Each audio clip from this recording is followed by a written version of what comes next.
All right. Well, we are here on the 10th day of Nearnix, and it is mid-ish afternoon, and Bastion, you are wandering the town on your own.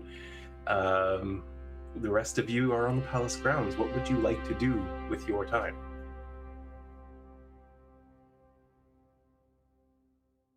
Um, I guess just see how we want to go about waiting for Bastion. If no one has any plans, Brielle might just be like, I could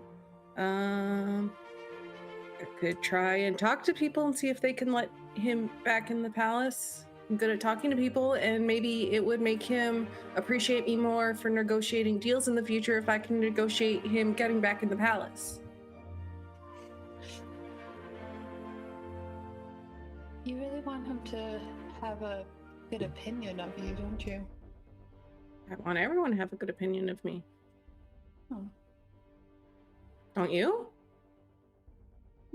Not particularly. Why?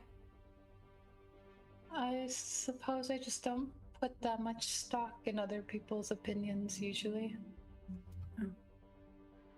But you have a business now, so shouldn't you?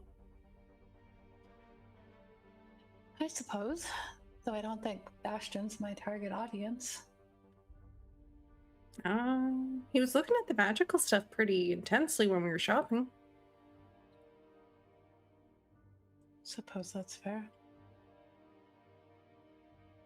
It's okay. Garrick's lovely. I'm sure if you don't want to be liked by everyone, Garrick can cover that. I find that I don't have that much trouble being liked by people, but I also don't always have to be myself to do so. I guess. Sorry, were you going to say something, Shanks? I was going to just interject. We're having sound issues, apparently. Oh. Music is too loud and Bix is too quiet. I will turn that down.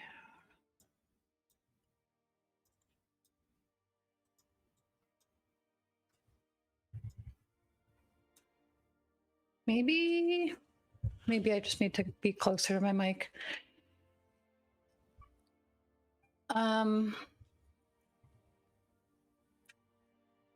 Yeah, where are we right now? Like, what's the situation? We just talked to Seraphine. Is that what we just came from? Yes, Wren just spoke with Seraphine, so. And would she know any ways to get the favor that they would need? She had said she was going to look into it. So we kind of just have to wait.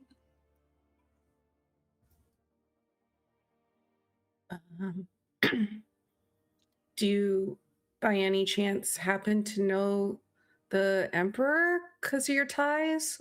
Because that would probably be a good way to get him in. Or I could try talking to Drindle? I don't know. I think my mother is trying to talk to the Emperor, but talking to Drindle's not a terrible idea. Okay, I can do that.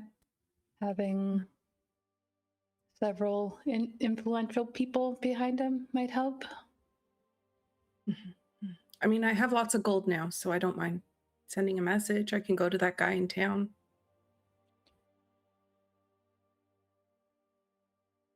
Do you want to wait a bit? We can think of something else. I was just wondering how long he stays there for. Oh. Not like an all-day thing. It is still afternoon, so you would suspect people are still working. Okay.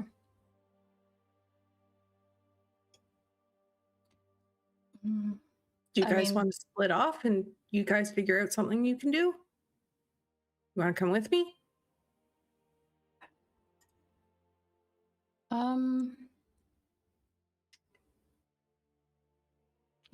Look at Rhowan, because she is talking to him. The library was as far as I planned for today. I don't have anything else going on. I don't have any obligations until this evening, so this seems important. Yeah. Where do you think Bastion is?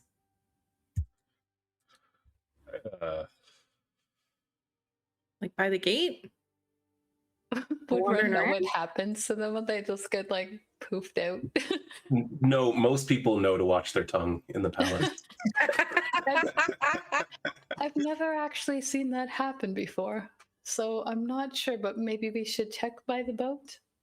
Maybe he's in jail. I honestly don't know. Actually, Vix, Oh. why don't you give me a history check in the tower? Because this is also a place of rumors. So it's possible you've heard something.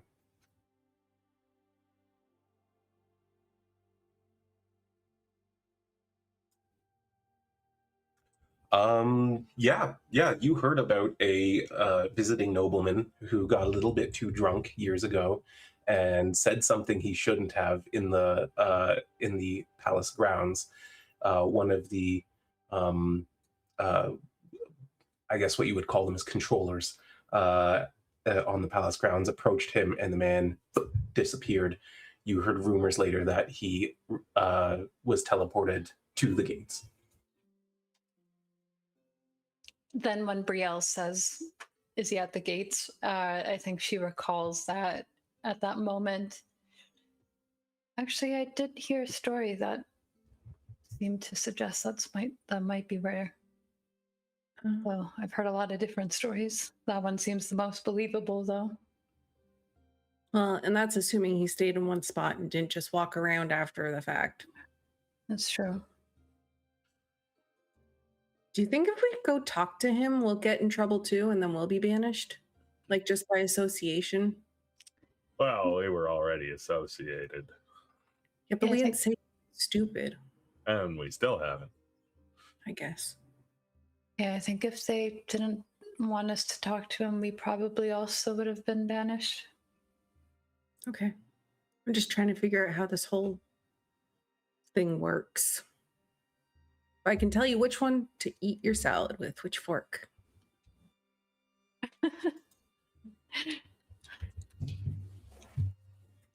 So I guess, yeah, if anyone wants to come with Brielle, I think she's going to head to the guy that does the messages. If not, do your thing. All right. Ren will come along. I think she wants to know, like, immediately what Trindle says, and if they have to make up a backup plan, then they should probably all be Give some together. more time. All right. So you guys make the long walk from the palace grounds into the city. It does take some time, but you still arrive with plenty of daylight, and you find the gentleman there rolling a coin down his knuckles as you saw him before. And as he sees you approach, you see him like straighten up and like a little bit of a smile on his face forms because he knows he's about to get paid. I think when Brielle sees how like happy he is, that puts her in a good mood too, and she's just like skipping up to him pretty much like, how's your day going today? It's actually been a little bit slow, so I'm really happy to see you. Oh, I paid him earlier. Once. What in the Brielle and Wren gave him like 300 gold. He worked for 6 seconds today. Like, that's not. Oh, that's. Well, I have some business for you if that would help. That would be fantastic. What can I do for you? Sending back to your boyfriend, or? She thinks about it. She's like, should I? And she's like, no, I have business to deal with actually first. If you don't mind. Okay, so I would like to send a message to my boss. His name is Mr. Drindle, Mr. Wilton Drindle. Oh, okay. I thought you meant the Prime Minister. I was about to bow to you. Oh, what? Why? Well, if you were bow. looking- I thought you said bounty me, and I was worried that I was in trouble. No. The High Minister is very well respected around here. If you're working for him, then I probably shouldn't be addressing you so casually. Oh, no, you could. It's okay. My name's Brielle. It's fine. Do you know what he looks like then, or do I have to give you the whole lowdown? Oh, Wilton, no. Unfortunately, I've never met him. Is that a relative of Thadridan's, or? His brother. Okay. Yeah. So Gray hair, Can I kind of like pretend to do hair. magic again? Yeah. Change my form to look like Drindle. Wren is the best thing ever for okay. this. Yes, I can see it. I can see it. They're very similar, in fact. Okay. Try not to think of his brother. Try not to think of his brother. Ren was almost going to say, like, don't get him confused for this guy and he's a cousin, but then, Firehawk? yeah, but then hearing that, she thinks better of it. All right. Well, what's your message? Okay. Hi, Mr. Drindle. It's Brielle. Bastion got banned from the archives for telling a joke. He's writing an apology. Can you help him? And she's like literally doing this, like, see, as if when Wilton could see her. You see him like adopt, not only the way you said that, but like your mannerisms as he's saying it. Because he's really faithful. He really tries to make it exactly as close as he can. And as it comes back to him, you see him kind of like his face just drops immediately, and he goes, perhaps speaking with my brother Thadridan Eliandor Drindle will help. If anyone, he can. Though that may be worse than sitting out for now. And then you see as soon as the message is over, he's like, well, what was that about, do you think? Did they not get along? You know how siblings are. I feel like, sometimes you like them, sometimes you don't like them. I don't know. I don't have any, but I assume that's how it works. Well, I got 6 sisters, and they're all fantastic. Oh. Well, that's good then. Yeah. Why wouldn't you get along with your siblings?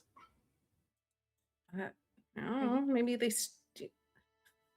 She looks like that Wren. She's like, no, you don't have siblings. She looks at Rhowan. Do you have siblings? Yeah. Okay. Would you ever, like, do you get along with your siblings all the time? I mean, my sister's like 160 years older than me. I'm more like an aunt, really. Ron gets along with everyone, too. I think that's really not the best person to ask. Are you by chance the youngest out of your siblings? Of the two? Oh, sorry. I thought you were talking to me. Yeah, sorry. That was Vix's fault. She was addressing the guy with the 6 sisters. Along with Rhowan, you really don't know. Yeah. No, I have 4 older and 2 younger. Oh, interesting. That's what she says. Why is that? What makes that interesting? Well, it's just, when you're the youngest, sometimes you get treated differently. At least that's what I've seen. Differently how? Treated like the baby of the family, coddled a little bit more. Well, I suppose that makes sense. Trisha is the youngest, and we do all kind of look out for her and protect her. And I've had to beat up more than a few boys who were less than gentlemanly around her. Sounds like you're a good brother. I try. But I'm even better at sending messages. You got any more? Oh. Do you want to send to Garrick first? Do you need to talk to him? Because I can hold off if you need to talk to him. She thinks about it and she's like, maybe another time. Okay. Are you guys okay if I send another message to maybe Thenibrius because of what we learned today in the archives? Do you think that's smart? I don't have a problem with it. I would be surprised if Thenibrius didn't already know a lot of that stuff. Yeah. Well, no, I wasn't gonna. You can't really tell him a whole book in 25 words, Oh, but that's fair. and he wrote like 8 of them in there. Yeah, I found that's all. fine. That was Um, sort of my thinking. Oh, no. Okay, I got another one for you, and she's gonna like smack down another 50 gold. Okay. Do you know Thenibrius? He's like insane master conjuration wizard. Oh, actually, yes. I studied some of his works before I found out that conjuration isn't really for me. I want to talk to him. Okay. Ooh. Okay. All right. I'm a little bit nervous now. Why? Well, like I study. He's sort of famous. I don't know if you realize. It's like calling a celebrity. Wren is so confused because she didn't know who this man was.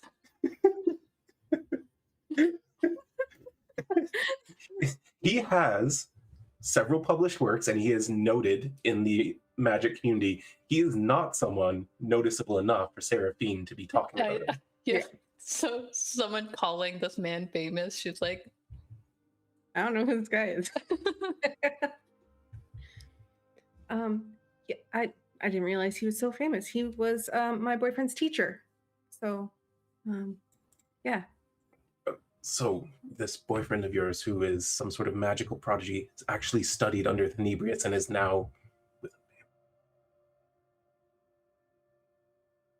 You have the most interesting life. I have the most interesting boyfriend. Well, I guess. But you're connected to the Drindle family and the Thaloris family, and you own forges in different continents, and I don't know. It seems like you're up to some very interesting things. No, it's fine. It's just like daily life. Not for me. I stand at the stall 6 days a week. Okay, you could take a vacation. But I need the money. I give you a lot of money. I know. Business has been up lately. Unfortunately, I'm mostly here for when people get drunk or they waste their spell slots. drunk calls. I love that idea. Well, next time I get drunk, I'll come say hi, and you can text my boyfriend. You can send messages to my boyfriend. Well, I can't send text. I can. I know. I can only send my voice. I don't know if you understand how magic works. Yeah, and if he's hearing your voice, I don't know. Okay. Anyway, so for Thenibrius, can you say? Okay, ready? Yes. Hi, Thenibrius. It's Brielle. George said you were. You guys are ridiculous. What did I do? It's you can't hold it together. Brielle fucking cracks me up now. Okay. But Hi, Thenibrius. Thenibrius. Okay, not Brielle is drunk not already. looking. Hi, Thenibrius. It's Brielle. George said you were powerful enough to circumvent the procedure to get Ferenthian. Could you help me do that? And she actually sounds like sincerely asking him and not laughing hysterically because I am. Yes, I gotcha. You see him once again communicate that as close to Brielle's mannerisms as he can. And then a moment later, he comes back with, "Hello, Brielle. I am not sure I intend to have further interactions with Ferenthian. The insult of poaching my most talented apprentice. Rather insulting." 50 gold down. How many spell slots does this guy have? Yes, the How many potion of he's those been potions drinking. does he have? He's got quite a few. He's Okay, also 24. he's also a fairly, he's not a level 5 wizard. He's Yeah. got a few. He's just been casting the same spell every day to grind XP. He went through the Royal Academy of Magic, whatever the hell I called it. Those loans were a bitch, so now he's on the street. That's doing why that. he's paying them. Yeah. Brielle's gonna reply back. What is the last part that he said? I'm not sure I intend to have further interactions with him. That was the first thing he said. What was the second And then he thing? said the insult of poaching my most talented apprentice, rather insulting. She's gonna say, what if I can get him back? I don't want him there. I forgot I have to count. Could you help? Could we meet up? Please, I'm begging you.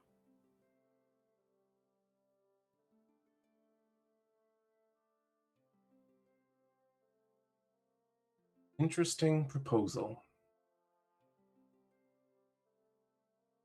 Where would we meet? I am willing to hear you out.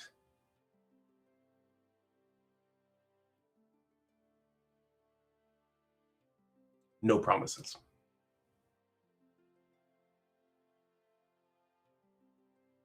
Another 50 gold. You saw it as he was listening to that message. Halfway through, his eyes lit up a little bit. He's like, I know I'm getting more. He asked a question, so she's got to pay me again. Every time a question is asked her, she will pay. She's just gonna say, you have towers everywhere, don't you? Where's best for you? Sooner rather than later. Sorry.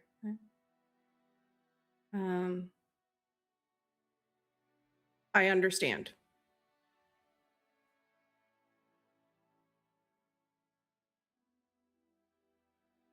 He relays that, and then you see his mouth twist a little bit again as the response comes back, and he's trying really hard to like maintain the confused response where he says, well, yes, but I need to know which tower you are closest to.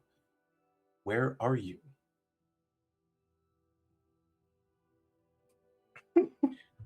Another 50. We're up to what, 250 gold already?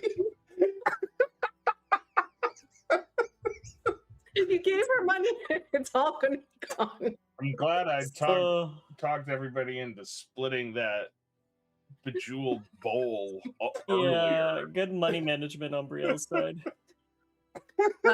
She'll reply back with Jakarta Elendor. That's Not it? sure. No, Oh, not sure if you have a tower there. If not, can make my way to Aaron Allen. Where am I from? I can't even think of it. Adgrin. Aaron Ellen Atticus. This is all counted. Yeah, those are all words. Make my way to Adgrin. May take a while.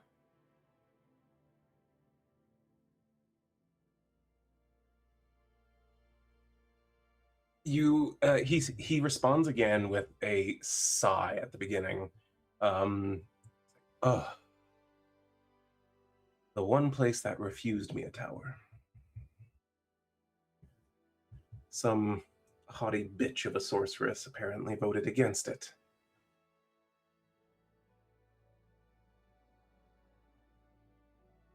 I'll just teleport to you. Brielle's like looking at Wren and Rhowan like, huh?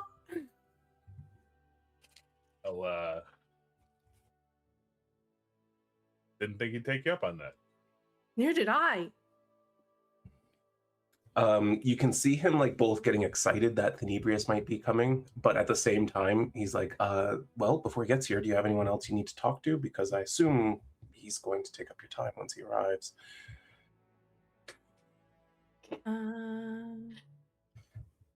No, I think I'm good. All right then. You, sir? Anyone that you need to send a message to? No, I'll just send a bird to deliver it for me. I need to. Well, birds take a long time, don't you? Surely you have fair lass somewhere in the land who needs to hear from you. I don't think so. A gentleman, perhaps? You ever talked to a tree before? Well, yes, it didn't respond.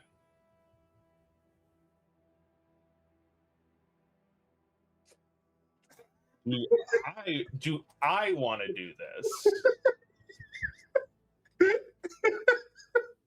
I feel like you only want to do it to fuck with me. Well, he kept being pushy with the sales pitch, so I was like, "Let me." That was him, though, not me. Well, yeah. Then this is Rhowan, not me. I mean, it's up to you. And if you want to talk to a tree, I know one you can talk to. Her name's Hazel. Okay. Could you That describe one I her to can't me? show you. She's a hazelnut tree, and she's about a little bit bush-like, about 10 feet tall. Flowers, leaves, that sort of thing. Does location help? Yeah, where would this be? Cadence. Okay, all the way across the sea. Let me see if I can pull up a Hazel from Cadence. Okay, I think I've got it locked in. All right, what would you like to say? Hey, Hazel, how's things going? Anything going on? Would you like to identify yourself? I lost count, man. That was only a few words. Hey, Hazel, how's it going? Anything noteworthy going on around the house? That guy tried to break in again. She'll know who it's from. All right. He sends the message and immediately winces.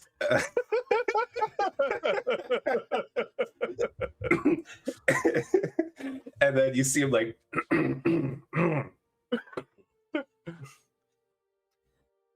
oh, hey.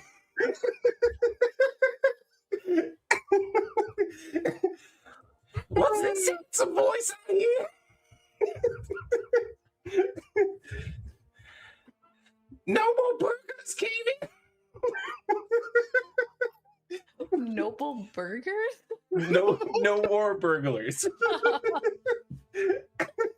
So it's like a burger joint that opened up across the street. I'm fucking sweating. Yeah, Oh my Noble Burgers God. brought up the lot across the street and is opening up a drive-through. It's by the club so that you can go for late night poutine. But we're getting the snow to melt now. That's about it. Hey, now you've talked to a tree. How's that? More grating than I expected it to be. Isn't it though? Yeah. So is this like a tree race that I'm unfamiliar with? Or... No, I just imbued sentience into a hazelnut tree. Oh. Is the Hey. voice sort of a defense mechanism, or I don't know what was up with that. It was my first time. I think I'll see if I can maybe get something a little bit more, I don't know, smooth for the next one. Well, smoothness is what you're going for. I would recommend mahogany. That's a good idea. Maybe I can pick up a sapling somewhere. Well then, any other messages anyone wants to send? Hopefully not to a tree. No, but thank you for your time. Oh, well, my pleasure. And I'm here whenever you need me. In fact, he points out his house. He's like, if you, even middle of the night, if you want to send a message, just knock on my door. Let them know you're there for Terry, and I'll come down. Terry? Terry. With an I or a Y? Well, it depends if you spell the full thing or the shortened. It's with a Y. Okay. Because I know a Darren that spells it with a Y, so I just want to make sure I'm getting it right. Oh, that's fair. I mean, I don't really know how to. You don't need to know how to spell it unless you're going to send me a letter or something. But why would you do What that if I when there's send such? you a text? Okay. You know what? Maybe we should start developing this as a spell. I'm not that good at magic, but I'll get my boyfriend to look into it. Oh, very well. Have him send to me sometime. Okay. I'll have to get you to send to him so that he can know to send to you, but we'll do that another day. Because I can't send to him to tell him that. Oh, why not? Because I'm not that magical. Oh, but like I'm here if you wanted to. And as he's like trying to get another message out of you, you feel a shift in the air around you as a wizard appears before you all. It just seems to be standing there looking at you guys and looking at the gentleman who he just spoke to through sending, and he gives him a slight nod, and you see Terry immediately like, oh, and he does one of these, like a shaky bow, and says, well, shall we go discuss your proposal? Hi. I didn't think you were coming just now, but okay. Well, you were so inaccurate with your description of where you were, I had to scry, wasting even more spells on this interaction. But, as I said, I'm rather interested in the prospect of having my most talented apprentice return to me. Not Most to talented. sound, Oh, sorry, go. not to sound surprised or anything. I have seen how much he's grown in such a short amount of time, but he's really that advanced that you would consider helping us with this endeavor for him? Well, the very fact that he looks around the inn, wanted my apprentice more than anything else when we arrived, should tell you how valuable he is. He shows promise beyond what most do. In fact, I think he's the most talented wizard I've ever met aside from myself. Rail's beaming. Not only that, he has a way of looking at magic that even some of the most accomplished wizards do not. Did he seem happy about training under someone else? Or was it reluctant? Well, it was an exchange for fixing his arm, which he seemed rather adamant about happening.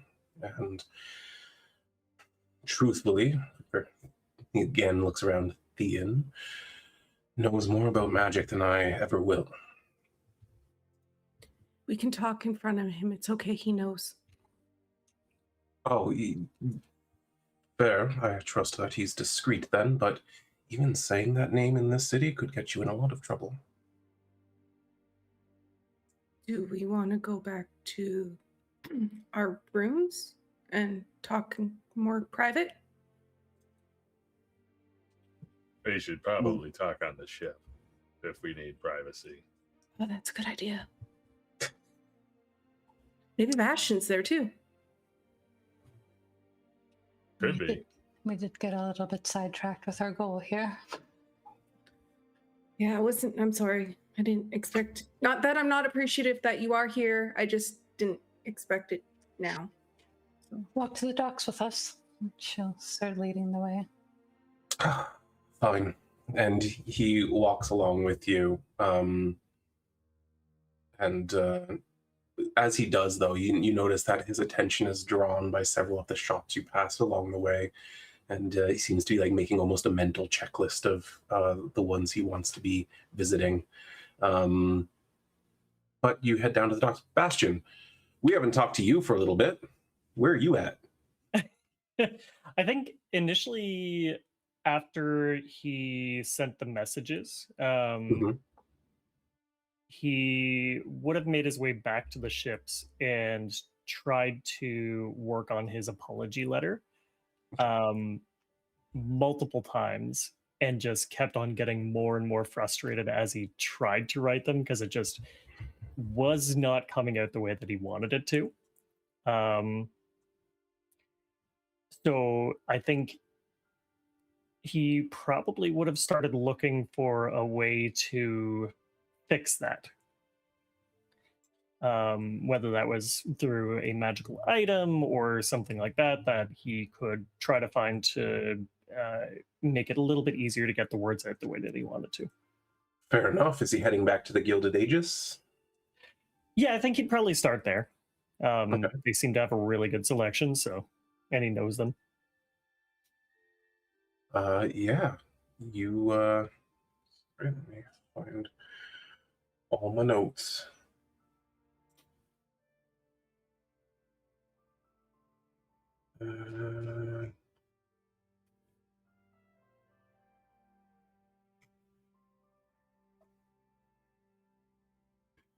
Oh, gosh, I have too many notes.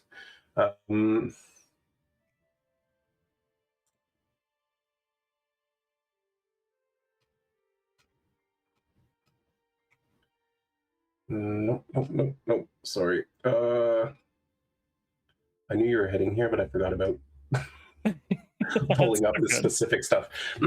Okay. Yeah, you head back to the Silver Aegis, the Gilded Aegis. Goddamn. And you enter the shop, and once again you see the middle-aged elven man, Master Orendel, behind the counter.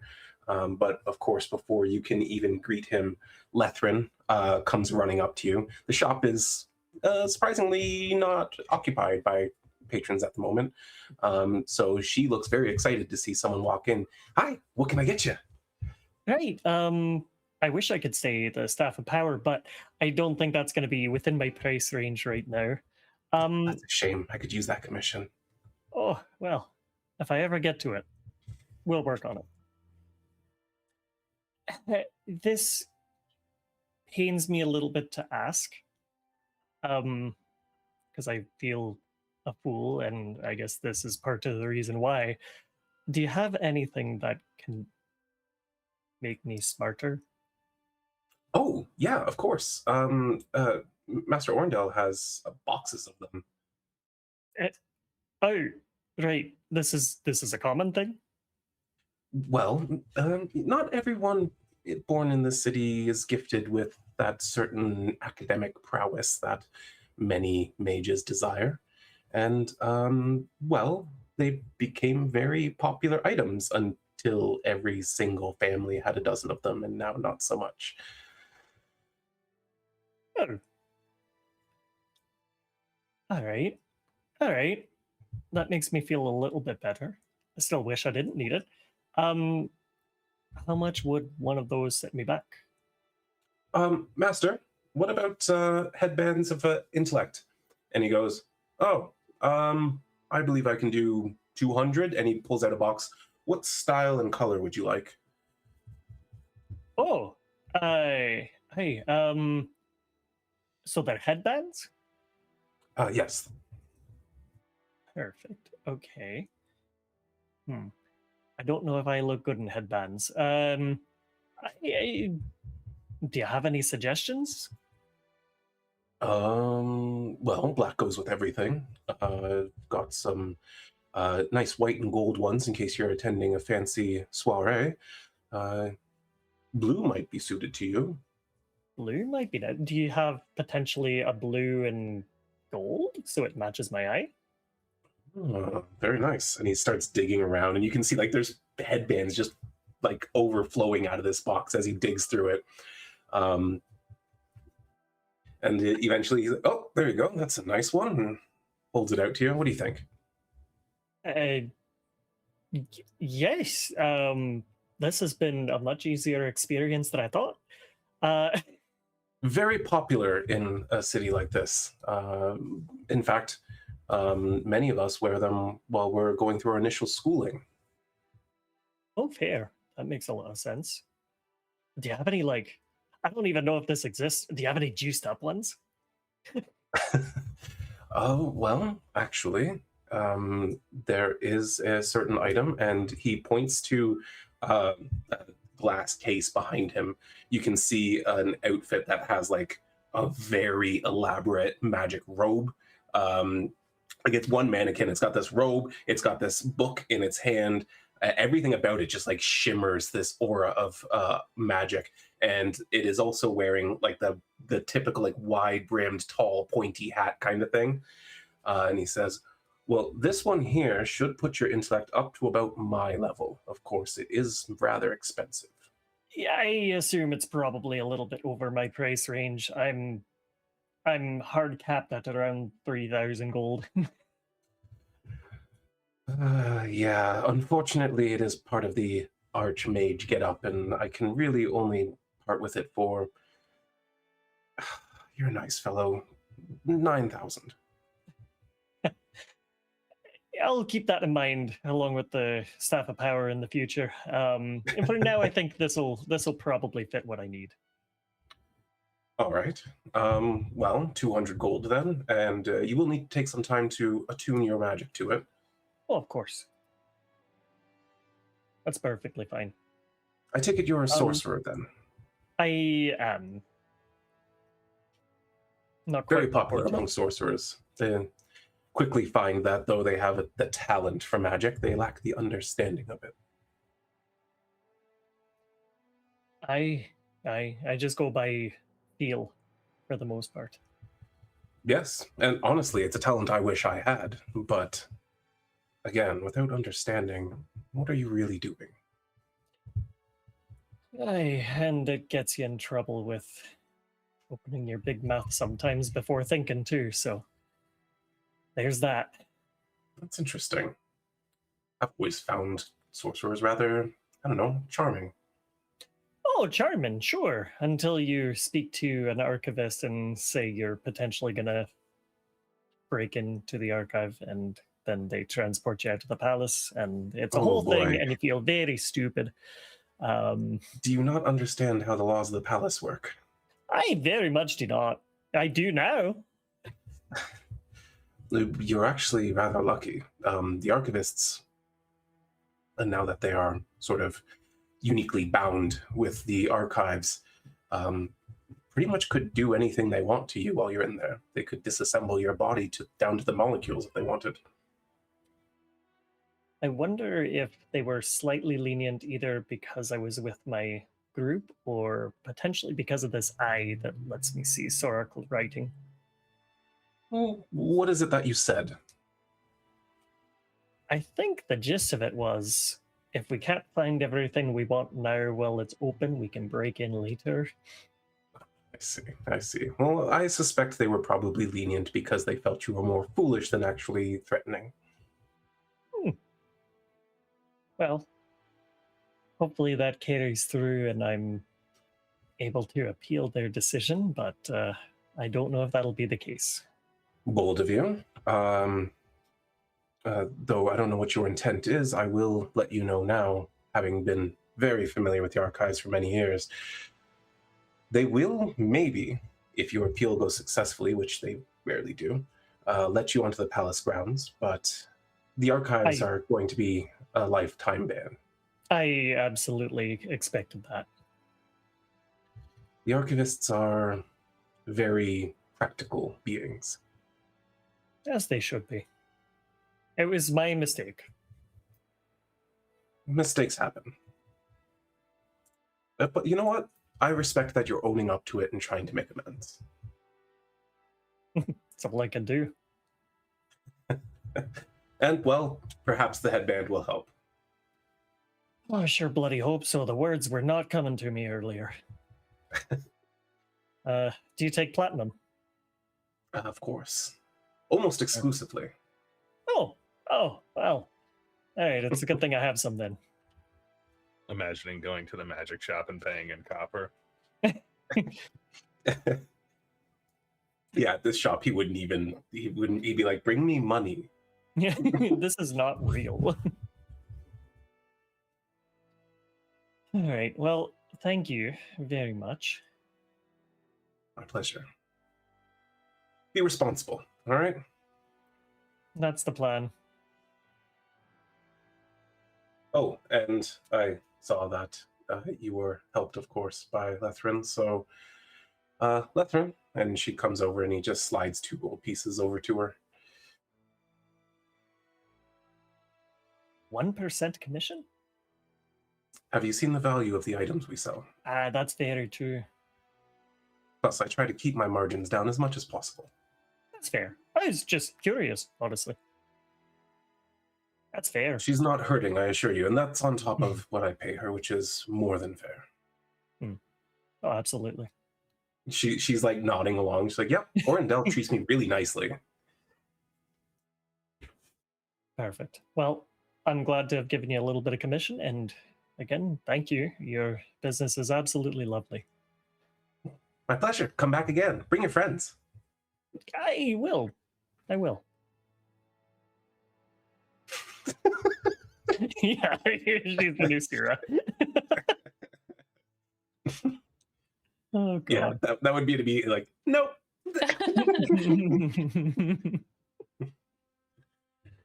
All right. I guess with that, he'll probably start making his way back to the ship. I don't know if he has to like sit down to attune to it, or if he can start on the way, or Under the circumstances, I'll let you do it as you walk. Okay. But yeah, let's say you make it there about the same time. As you're both kind of converging on the docks, there's a slight echo, and you notice each other. I'm going to say it every time.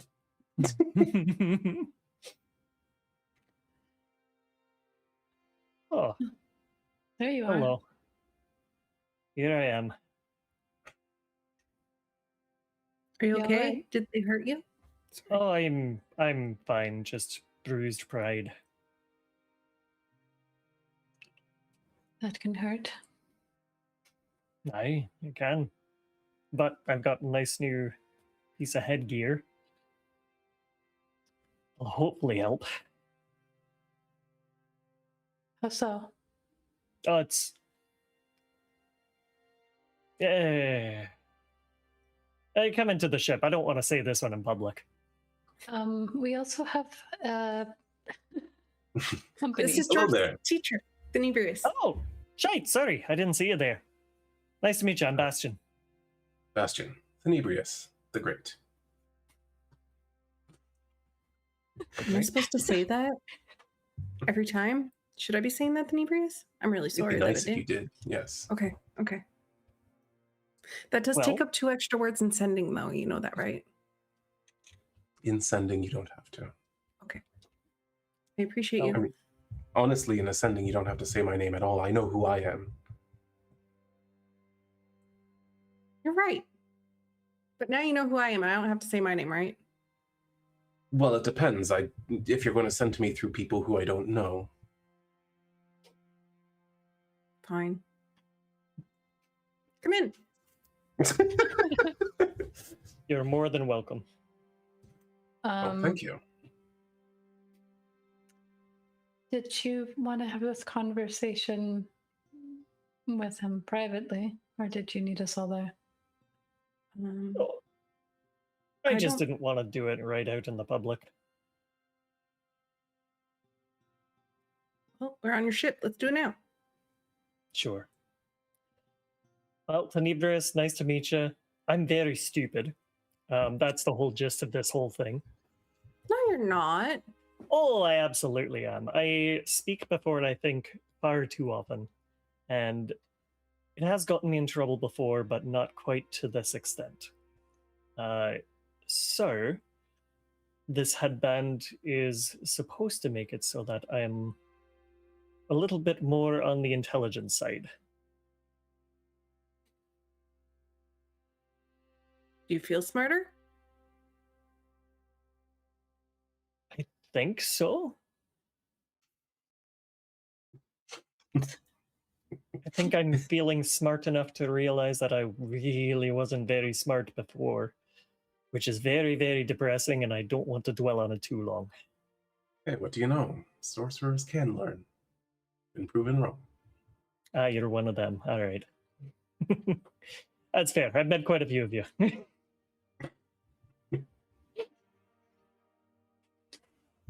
All right. So- Well, aside from this one learning to learn, I suppose, well, what is it that you're proposing to get my good student back?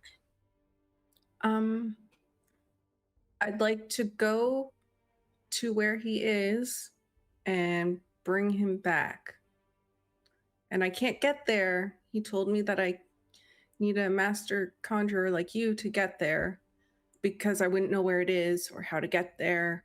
And if we did a lot of research this morning on vampires, so I feel a little more prepared.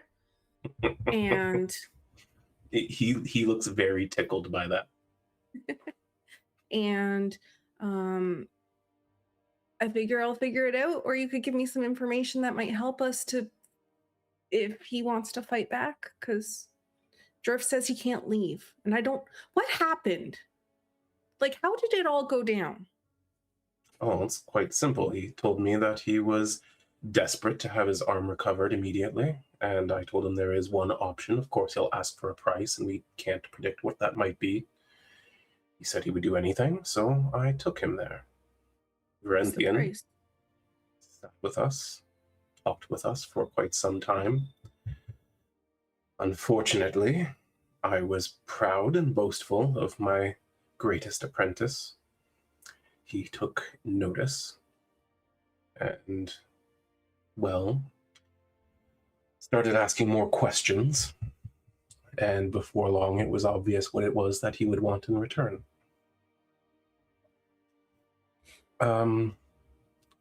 Jorf is to remain as his apprentice, to study under him, to learn magic, and grow as a wizard, until such a time as he performs an act which repays Varenthian for his service. Do you know what the act is? I have suspicions. What are they? Undo the binding. Yes. It can only be done from outside. And I refused him when he asked me years ago. As talented and brash as I may be, I'm not about to stir up the ire of the Empire against me. Jorf, on the other hand, Is young and wanted certain things to happen in his life. and knows nothing of the Empire's might.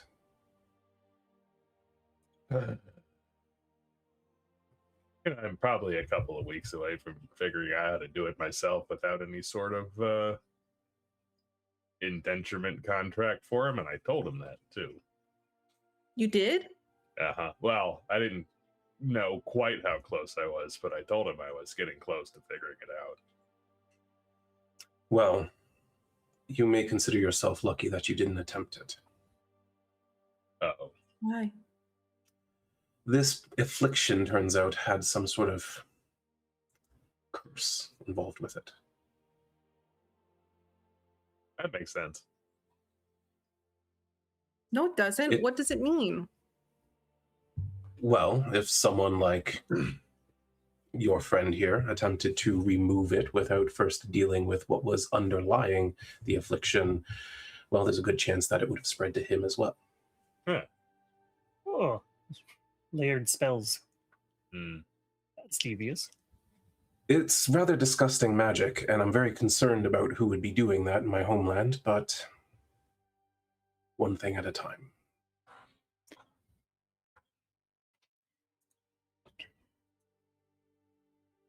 Was that transferred from the troll incident? Yes.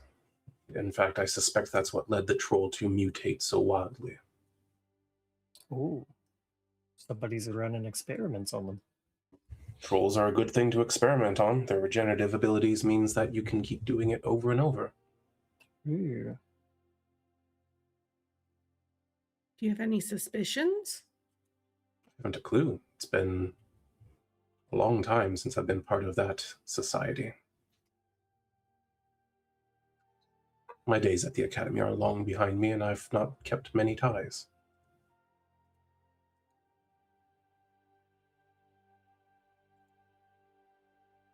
So you think it's stupid if I try and go get him? I think it is foolish to think that you can outmaneuver Verentian. Of course, if you were to offer him what he already wants, then perhaps you would have a chance.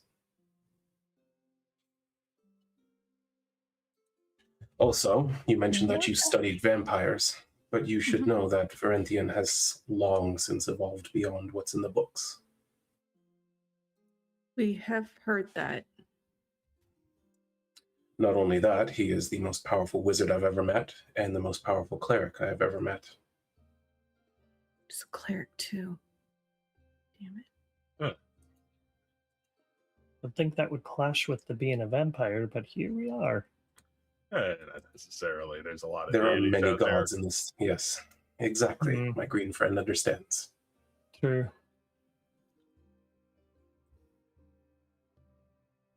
Besides, as exacting and cold and dedicated as he is, he's truly not a terrible person. Not that I'm asking you to reveal anything you don't want to. I just am trying to get a broader picture of things just based on information that we've learned along the way and what you're telling us. And the fact that you've been able to get in there. Yes. Does he have contact still with the outside world then? Of course he does.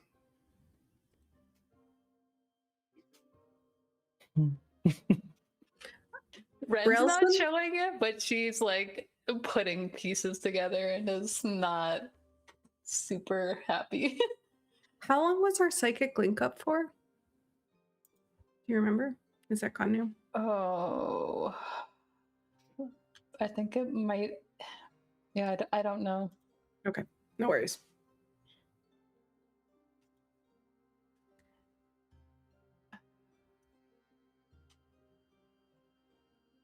But yes, he has teleportation circles. They're attuned to different places. So I know he has at least 6 or 7 people from different regions that go to him. Can you tell us who? Even if I wanted to, I probably wouldn't, but I don't know. Is the Okay. simple answer. He doesn't trifle with people who have no value to him, which means whoever's visiting him is powerful.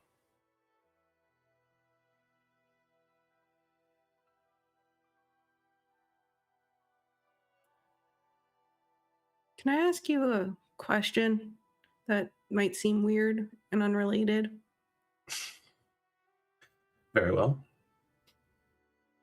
Are you scared of Jorf's power and how No. fast he's growing? I want to unleash it completely.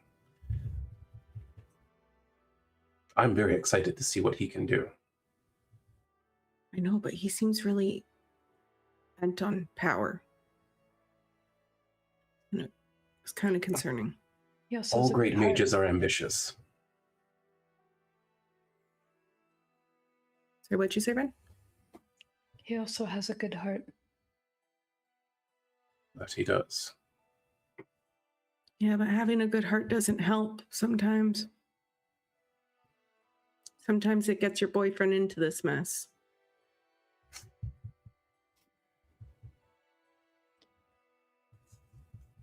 He made choices that were not on you, Brielle. I know, I just want to make it better. And I hate that I can't. If it makes you feel any better, at the rate that he's growing, I suspect it won't be long at all before he's capable of undoing it. Can I ask why you wouldn't? I told you why. I don't want to bring the wrath of the Empire down on me. Hell, that bitch of a mother of yours alone would kill me in an instant. It's just the Empire, though. It's not him that you're concerned is going to cause issue. We did read up on him a little bit, and it seemed as though he wasn't, that he was actually kind of respected. Oh, absolutely. His people adore him. You should see it. once a month they line up to donate blood to him.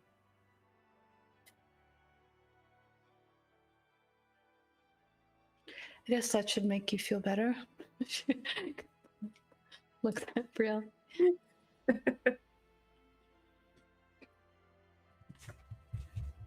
And was it not a crime for you to have gone there in the first place? Will we be getting ourselves in trouble if we try to be in his presence?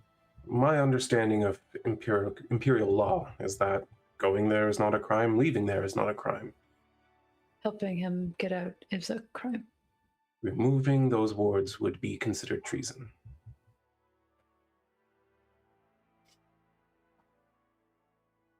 I don't think there's really anything your emperor fears, except for that man. And Not even Oh, go ahead.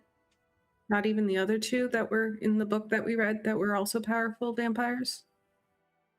Truthfully, I know nothing of them, but if they're not on the imperial territory and they're not legendary conquerors who swept through this land and united many nations under one banner, and it's a power thing. As I said, he's long since evolved beyond what a vampire is, and frankly, even before he became one, I think he would have posed a threat to just about anybody. And that was before he studied magic. So he's triple dangerous. You'll understand it when you meet him.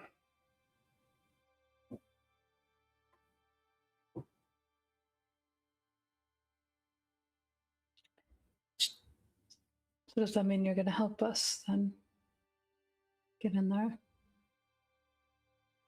Well, again, if you have a plan that I believe will get me my apprentice back, I'll send you right now.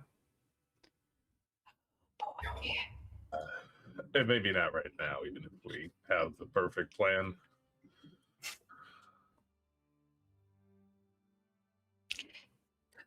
Are you going to spend a while here? Like a day? Two? I saw you were looking around. There are some shops I would like to visit. We have an event to attend. Is that an invitation? I might be able to have my spot. This was my goal all along. I replaced Greg with my own NPC.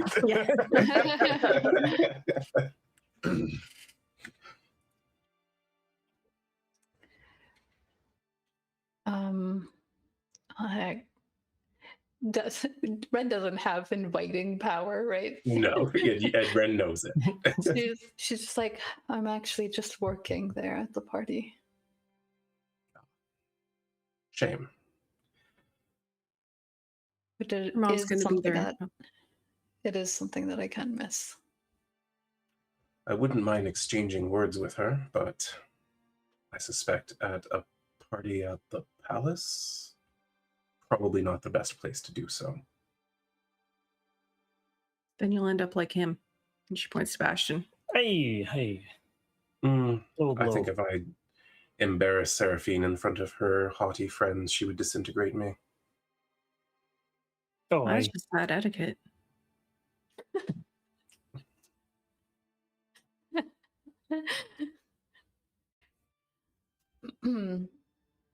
Well,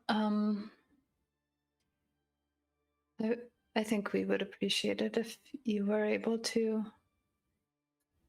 hang around here for a bit. I know that you're probably very busy, though, so I would understand if that's asking too much. Well, yes, I'm twice as busy as I was before Dwarf left me for a vampire.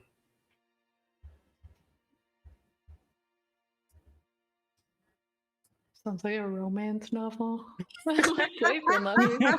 For a vampire. My apprentice It's loved me not a for vampire. I will see to some of the shops here, and probably in a few hours I will leave. You may contact me again. but don't waste my time. Either have a solid plan or leave me the fuck alone. Just remember who got you Jorf in the first place. You didn't exactly get him. George showed up on his doorstep. Yeah, but she told him. She's the reason why he showed up. She literally was like, of all the people to study with Thenibrius. He's a cool guy. He's a cool dude. That did happen. but not in front of him. He just kind of like shrugs at you, like, I don't know what the fuck you're talking about. We'll come up with a plan. I'm not giving up on this yet. Good. Well then, let me know how it goes. And with that, he heads out of the ship and back up the street towards the shops.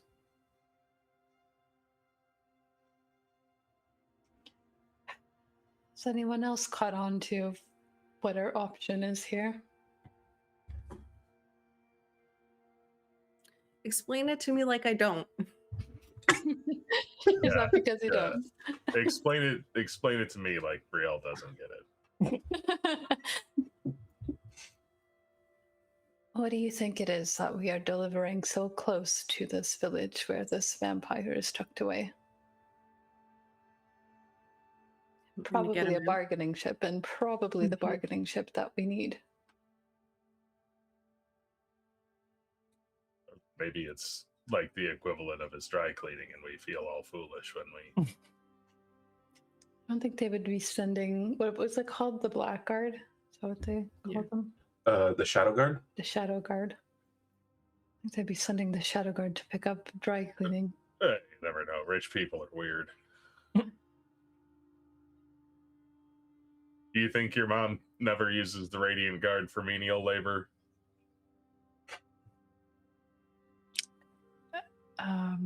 We have servants for that sort of thing.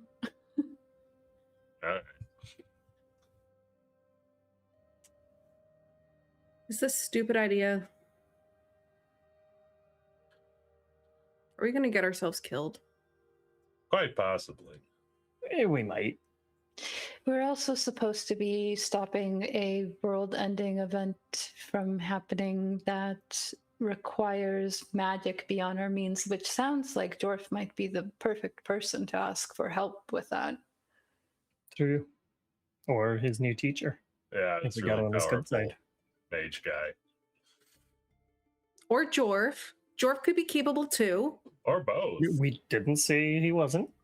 Okay, just We would Make have sure. to have a wizard who is willing to break the rules of the Mistress of Magic, and I feel like probably a vampire knows a little bit better than that.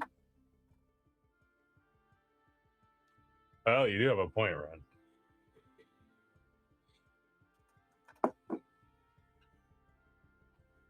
we'll come up with a plan, but we should focus on Bastion first. We'll take some time to think. On that note, you hear a gentle knock at the cabin door. Hello? Hello. You hear the familiar voice of Sira. Oh, God.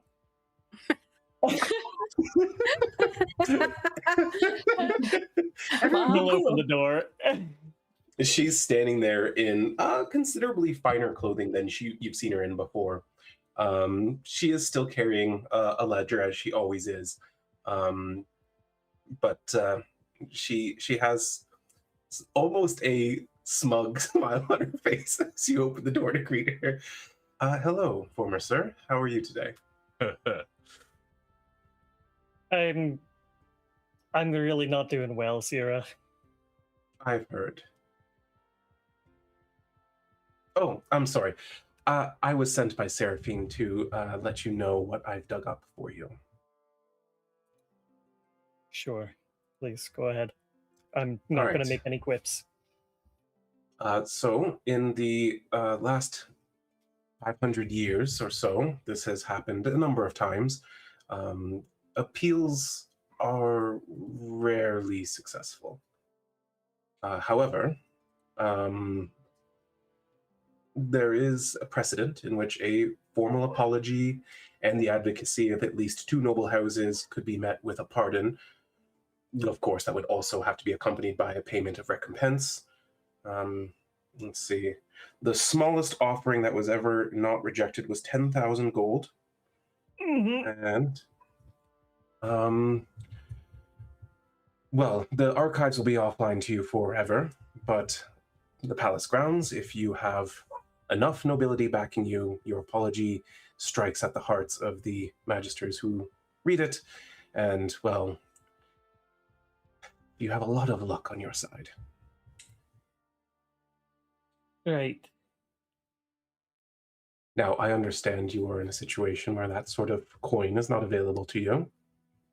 So I have also done some other digging for you, which I thought my days of doing was done, but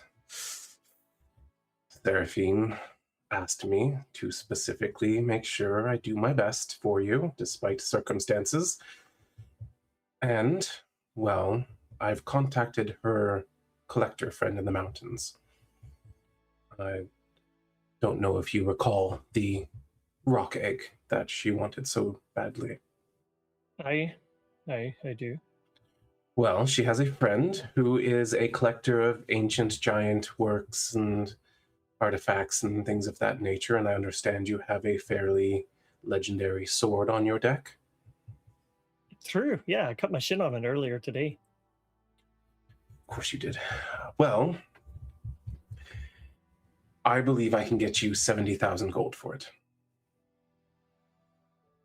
Of course, they need to see it in person, appraise it. I don't know how you're going to manage to get it to them in time. But if you can, you'll have the coin you need, and at least, well, you have a chance. Right. How long would it take to get there? On foot, weeks. How long would it take to get by air?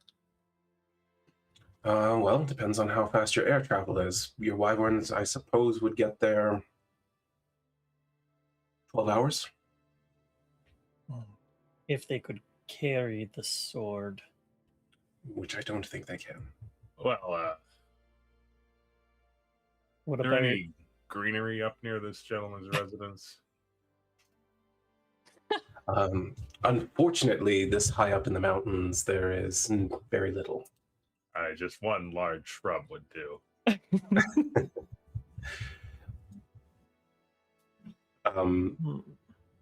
Rhowan, for the record, you would know it would have to be a plant you know. Yeah, I think I could go there very quickly and then open it. It's like, be near this tree in 12 hours with the sword. Zoop! But honestly, I don't know. It's a mountain top. Literally the top. Right. That's inconvenient. That makes sense for a giant aficionado. Brielle? You know how I can get really big? Could we do it the opposite way? Because Rhowan told me he could make me really big one day. So can you make things really small? Not for very long. Oh. I don't think not for 12 I was hours. thinking Thenibrius was just here and he's very adept at travel. At that, you notice one eyebrow raise on Sierra. If you give him a cut of the profits, perhaps. I'm sure we could handle that. I think that's our best bet. Seems like it. Well, if you have options available to you, you're looking for the mountain city of Aethurim. It is a collective of giants, Goliaths, and elves.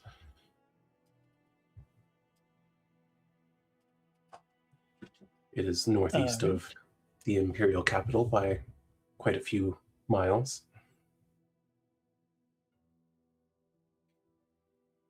Shanks, can you give me the rundown of the timeline we have here? So after all you've done at this point, it is about 6 o'clock on the 10th. Ideally, Bastion will return to his etiquette lessons tomorrow morning. Oh God. But if he can't, perhaps you can work something out. The following day, the 12th, is Lironis Day. And that evening is the party you were meant to attend. Should I just like run after Thenibrius? He couldn't have gone very far.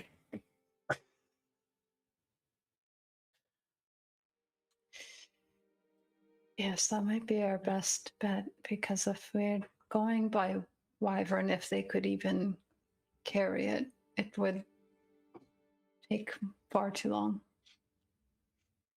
Suck You up could to do him it a in lot. time and be home for the evening of the 11th and get a rest. That is an option. Sure. She would have to skip out on her mother's Meeting. Correct. time with her, which That's she's correct. already ticked off at Wren. Yeah. Mhm. All right. I'm gonna try to catch him. All right. We could just send Bastion so you could go hang out with your mom. Actually, you can't, because he's the one person who can't get on the palace grounds. Like to go with Thenibrius to the other place?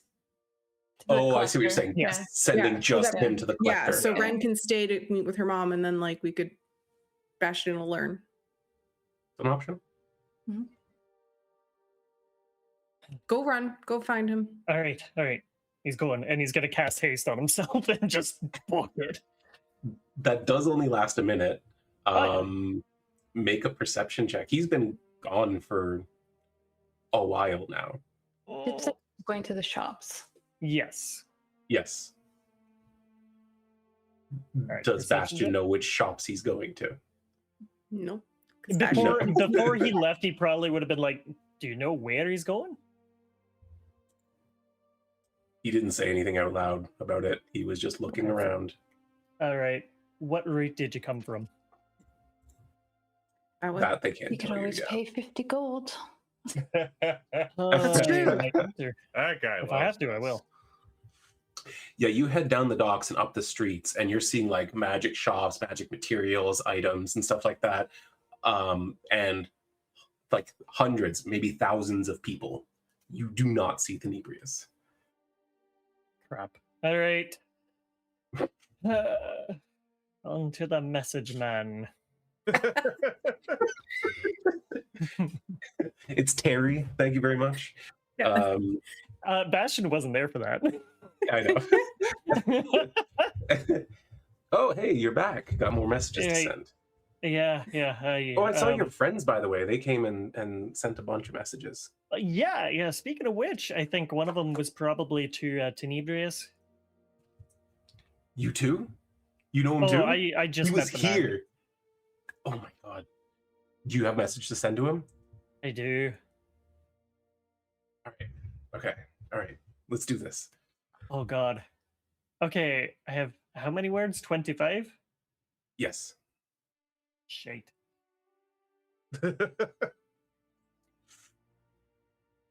Bastion here. Just met.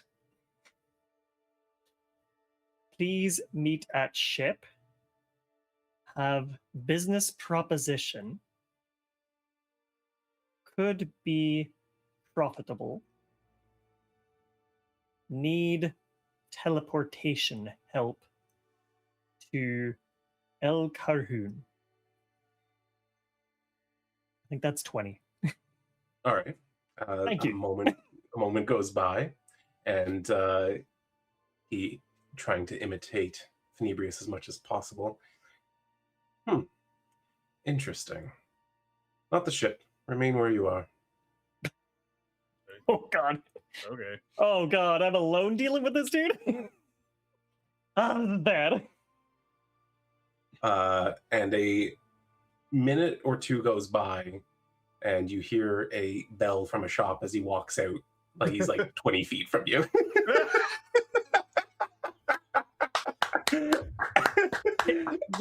Your message, man. You didn't see him go in there? I actually didn't. I'm so sorry. I would have told you, although then I guess I would have lost out on some money. So You would maybe I have. wouldn't have, to be honest.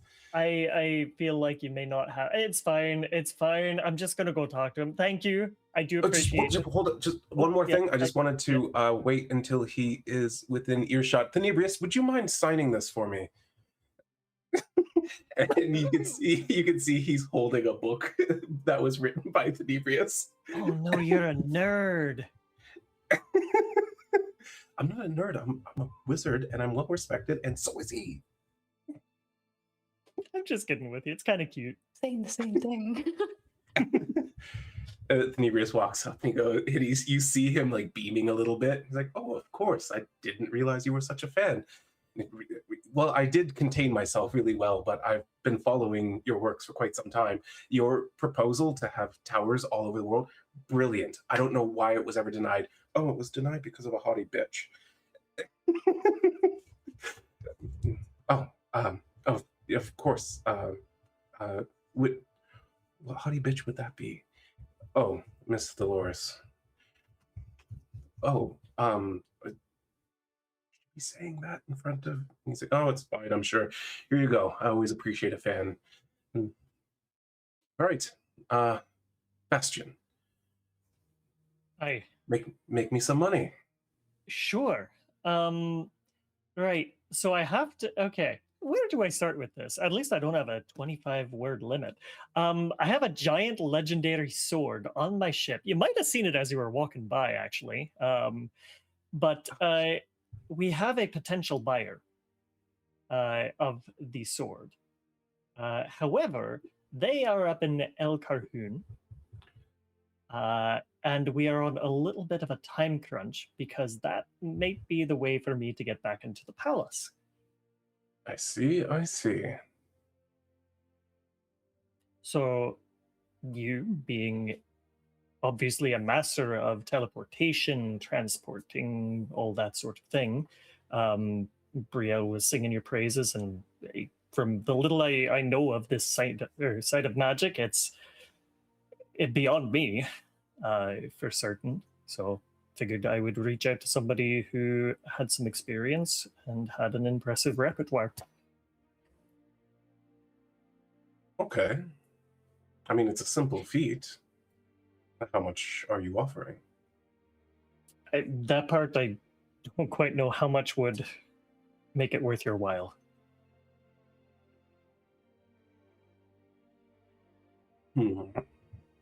Well, I did see a certain item that I don't have the coin on me for. Let's call it 12,000 gold, and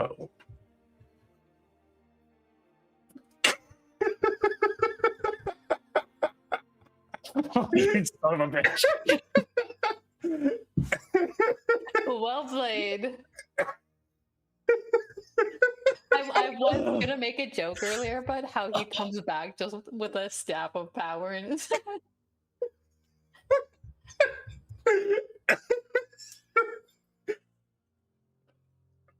As Nick said, Shanks doesn't joke about consequences. That's just like how much do I really want to be in the Empire right now? Mm-hmm. How much did they say they were willing to buy the giant sword for? 70,000. 70, okay. Right, 12,000.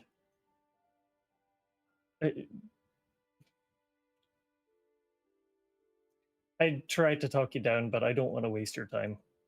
I appreciate 12,000 should be fine. Perfect.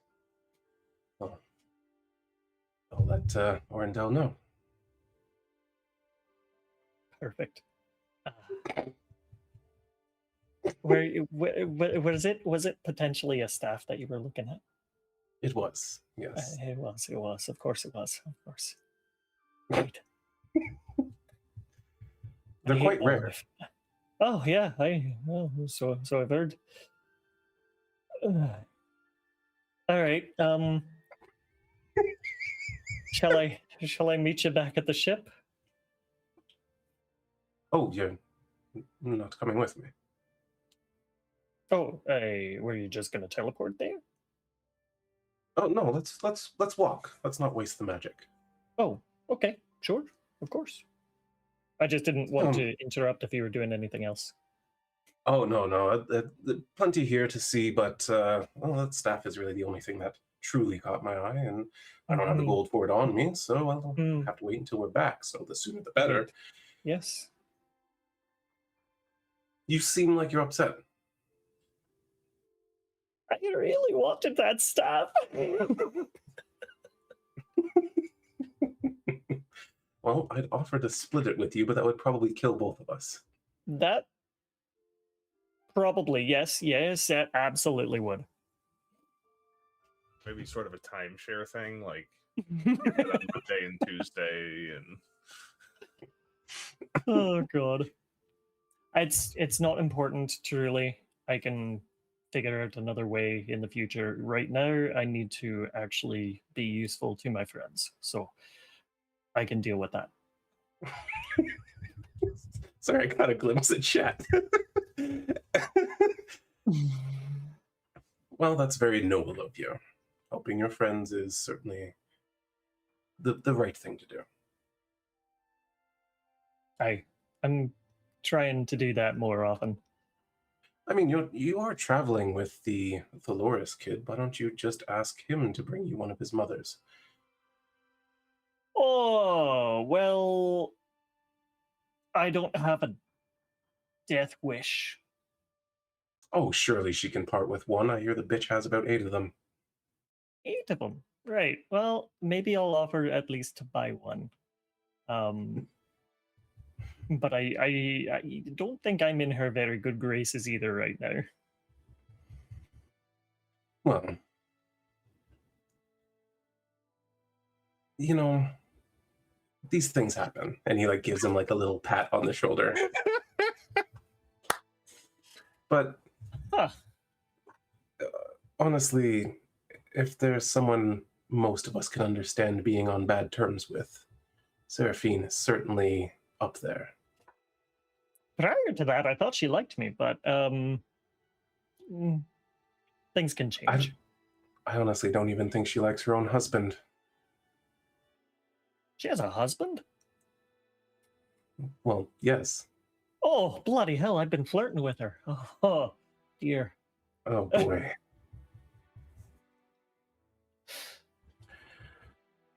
Huh. Maybe find someone of a different disposition and availability. I think you might be right. So where are you from, Bastion? Oh god, dude. He's like, "Good look at me." Navigate this one now. Don't offend them. I'm not from anywhere important. We'll put it that way. Well, I wasn't asking to gauge your importance. I was born in a little fishing village off the coast. That makes a lot of sense. Hence the uncouth behavior. Indeed. I don't even know if the village itself had a name, but it was home, and it was nice. But So why'd I you grew leave? up. Well, it felt like I was meant for bigger things, and I kind of regret that now, in certain ways. Oh, come now. I know you're having a hard time right now, but isn't that what adventuring is all about? True, and I do generally enjoy it, but I sometimes wonder what a quieter life would have been like, rather than... How do I put this? Trying to work with an entity that I have very little idea for, but a lot of respect about, but I've also never spoken to directly. Well, now that sounds like a lot of nonsense. What are you going on about? Do you know the other word for the churn? Of course, all scholars do. Leucothia's ire. Right. The first word there. I've not quite been in contact with, but interacted, I suppose. Now, that is interesting. You're connected to Leucothia. So it seems.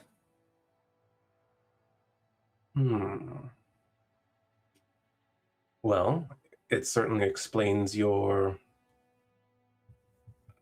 particular arcane vibration.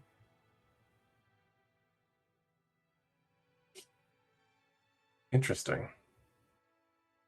Well, that's where I'm from. How did this come to be? Oh, a shipwreck. Ah, My let me guess. captain.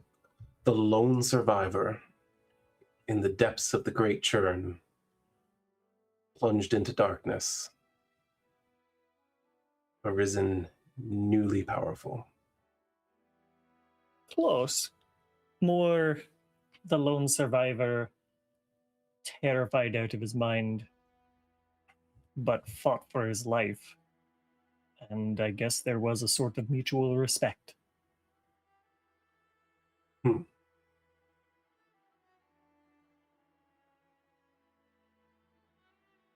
I don't do this often, but I'd like to give you a book. All right, I might be able to read it now. Yes, now that you have brains to match your looks, I suspect you'll do just fine. Imagine that is like, did you just make a pass at me? He 100% did. Right. Well, one of the few things Captain always said was it was good to be well-rounded. Yes, lots of things are better when they're well-rounded.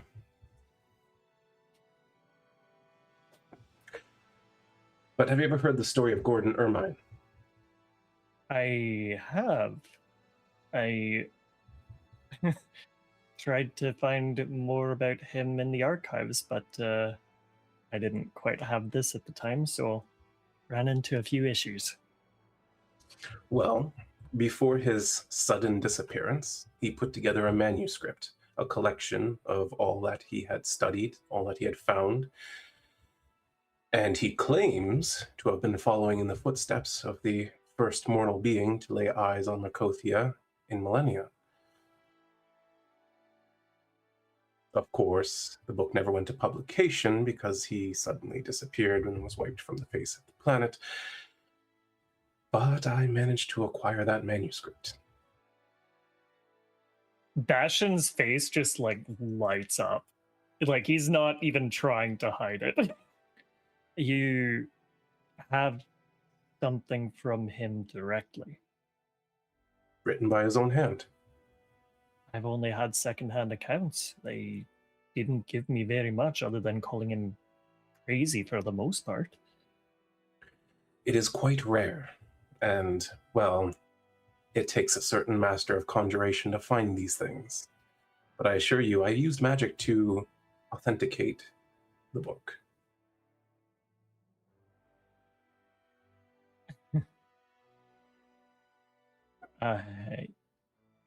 I would love to take a look.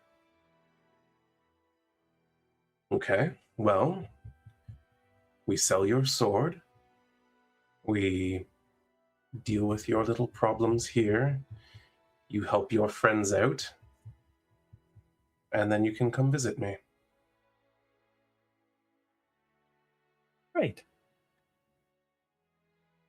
Sounds fair. Good. Come alone and bring a bottle of wine. Sure. Why not? The best stories are told over bottles of wine. Exactly. So, by the time this conversation is over, you've arrived at the docks. We will pick up on the rest of that when we return from our break. But one thing is certain, Bastion has a date with this man. We're gonna need the art for reasons. Oh man. Yep, I already asked for that. There's gonna be a lot of kissing going on. Over a bottle of wine. It's like, just Was this forget on about anyone's your bingo I'm card? here now. Bastion's just wearing the book. And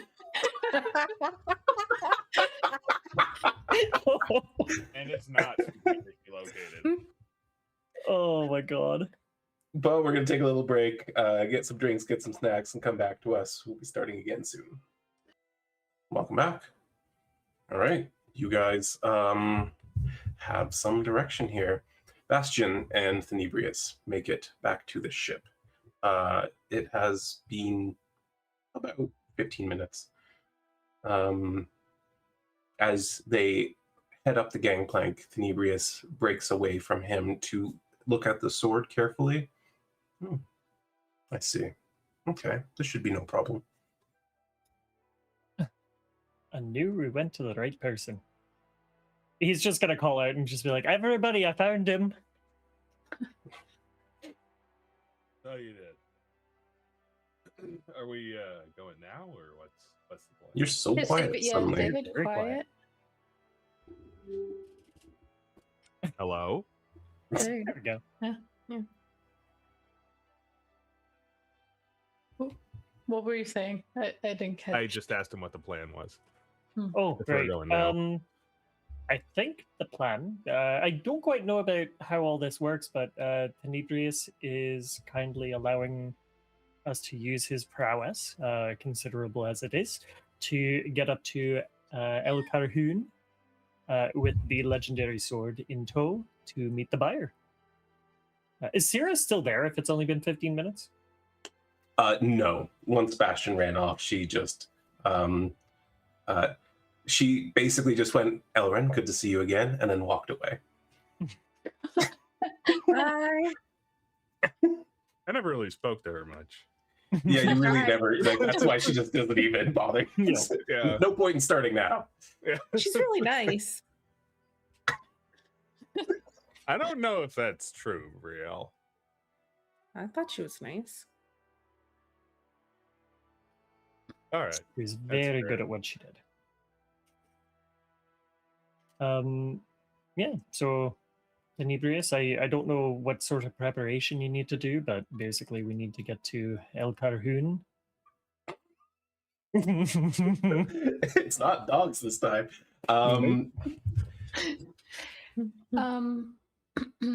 Sorry, I'm like losing track of. Is Wren supposed to go see her mom tonight?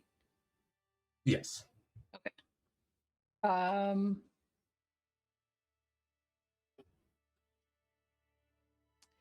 You know,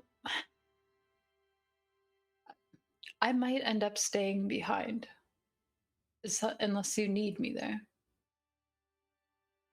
Hey, you've got plans for this evening, haven't All you? right, you do.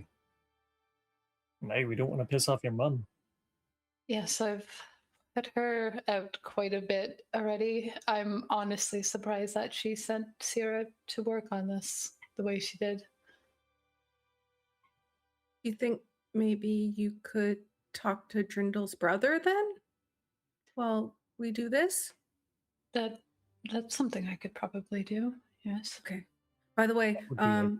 Drindle said talk to his brother and he can maybe help us out to get you a pardon for your apology. You also have to write an apology and get a That whole I'm bunch. going to work on. And that would be the second noble house. If your mother is still all right with putting in a word for me. She specifically said she wasn't. But that. Looks at the Thenibrius. Are you considered nobility? But I'm not even from here, darling. Right.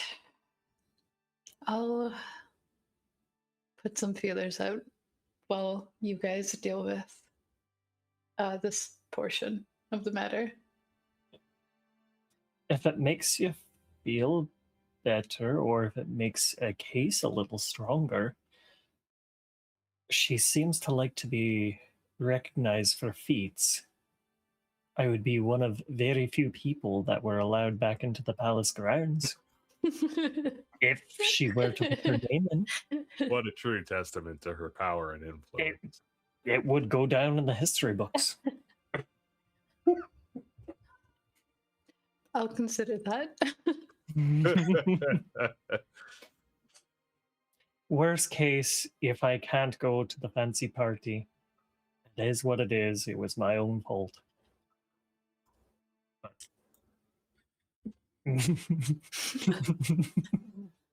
Get over there, Shanks. Just some kid outside screaming their head off. It's my Is favorite Sarah game. getting mugged over there? Like, Dude, I get it. I live near a daycare, and the game of are the children having fun or are the children injured is regular. oh, right. All Well, right, well then, everyone who would like to join us, please put your hands on me. Okay. Why'd you have to say it like that? How else would I say it? You need to be precise with these things.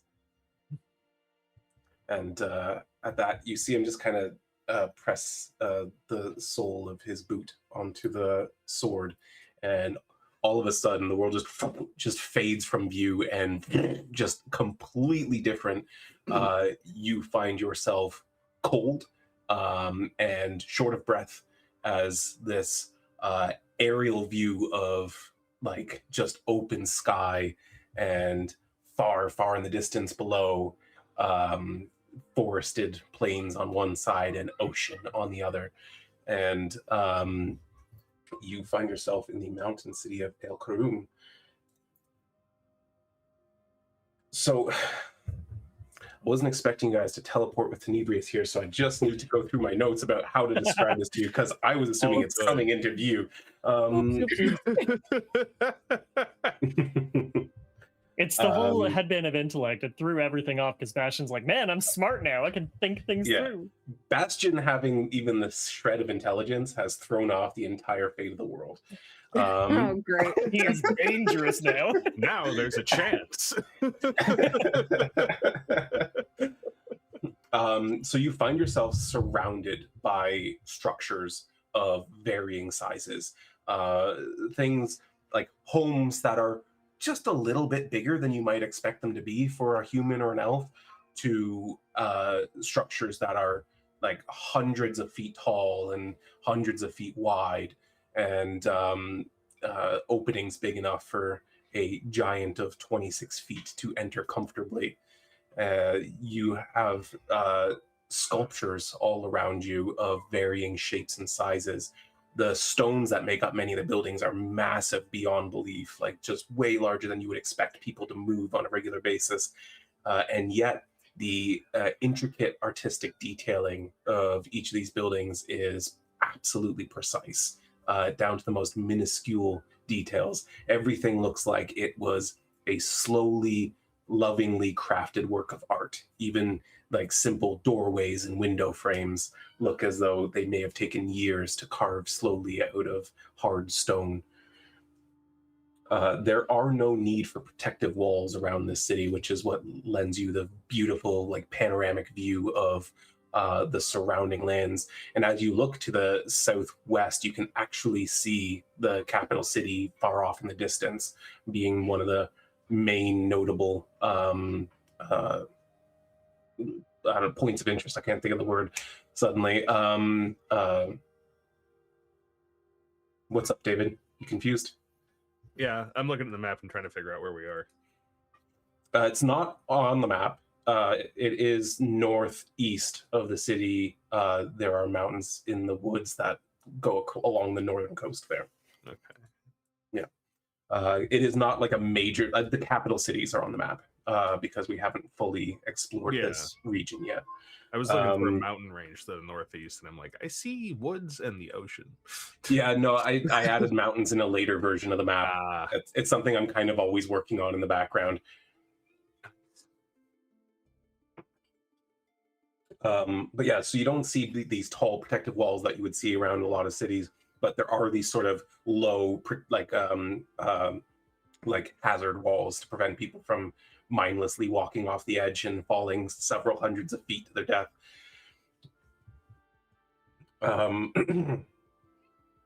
You also see a few guard towers and several broad openings that head into the depths of the mountain on the eastern side. Tall enough, again, for someone of 20 to 30 feet to enter fairly comfortably, and wide enough for dozens of carts to go side by side. And it just seems to kind of go in and down into darkness. It is not well lit. You do see people of several races working here together. Several giant races live among Goliath elves, and the odd human, even a halfling and a half-orc are visible to you as they go about their business. There are several massive forges at work here in like the main city square, with dozens of smaller forges near them, sort of dotting the area, working towards smaller goals. You can hear so many people talking, from the deepest of a storm giant's voice to demanding another slab of granite, to the fairest elven woman critiquing chiselwork of a colleague. But all the voices you hear are focused on work tasks. And you sort of almost immediately get the impression that outside of like work, these people tend to be rather stoic and observational and slow to speak. In fact, you can already see that several people have taken notice of you, but not one of them has said a word. They're just watching you to see what's going to happen. Thenibrius takes his boot off of the sword and he goes, I've never been here before. Interesting. Maybe a Well. good place to put a tower. True enough. Well, that's still within the Empire's bounds, so they could still squash the idea, but I don't hate the idea of it. Imagine what they could do with the stonework. Sure, it would look beautiful. Let's think of like, with all the... she's like wondering if she should say Galderite to him or not. And then she's just like, yeah, it might be a good place to put it. Yeah, well, why don't you see to selling off your sword? I'm going to look for, well, anything interesting. Let me know what you find, because Sounds there's a lot good. of forges around here, and it looks really interesting. I'll let you know if I find anything of interest. And he wanders off. And you see as he's like walking through the crowd, he's like, oh, hello there. Hello. And like no one is even returning a welcome in any way. They just watch him as he walks by. Well, I'm gonna start by casting Levitate on the sword. how long does that last? I think 10 minutes, but let me double check. 10 minutes. Because I got a few guesses. I'm doing some math right now. Okay. Okay. Do some math. Math and my D&D? Right? Is a regular carrying capacity of 690 pounds enough to move this sword around? No. How about a push lift drag of 1300? I believe I described it as just under 2,000 pounds. I think that was the rock egg. Because with the sword, I was able to use Levitate to get it down from the thing. And I think that only does 500 pounds. Okay, I might be confused then. 'Cause I know the rock egg was, I think, 1,600 or 1,700 pounds. Yeah, you may be right. Okay, then yeah, let's call it 500 for now. Hey, well, I could I could take on a form that's a little bit stronger that could carry this around for about an hour. Oh, Is it going to scare Right? these people? Uh, It's not the big lizard thing, right? No. Okay. It's a giant ape. I don't know what that is. It's like a person, but bigger and hairier. Oh. you'll probably fit right in here. I thought so. The giants and Goliaths watching you Yeah, have noted I'm that like- comment. He said it quietly. He's They're smarter literally now. just standing there watching you. If Brielle notices that they're like watching us, I think she's just going to wave. And without realizing it, she's going to say hello to them, but it's going to be in giant. Interesting. Hmm. But I don't think she even knows where that came from. She's just like, what? You see there is a hill giant standing next to a frost giant, and they exchange a look, and the frost giant does this, and the hill giant kind of boom boom boom boom stomps off. Uh-oh. Shit. Make haste. What did you just say to them? I just said hello, and I don't know why it sounded so weird. I was thinking hello, but it didn't say hello. Right. Hopefully that doesn't bite us in the arse. Let's just move fast. I'm sorry. Oh, I'm sure it'll be fine. Couldn't be worse than what I did. Maybe I need one of those headbands too. They come highly recommended. Where are we going? Yeah.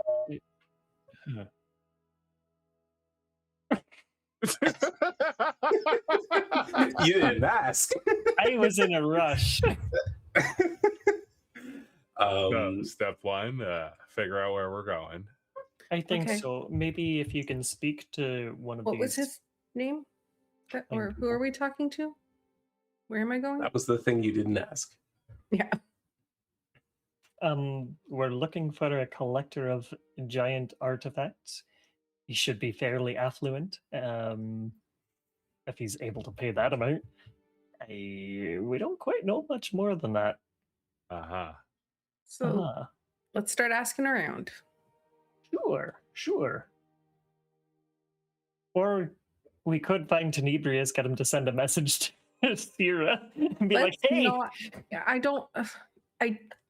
I don't want to use him too much because I really don't want to mess up my chances. I agree. We'll try the normal way first. Please do. You're having this conversation. You see from a fairly large building near the center of the town, quite near a massive work that is being constructed. It's only about halfway done. You can see they're building from the ground up a statue of a humanoid shape. It is already about 120 feet tall, and it stops about the waist. Damn.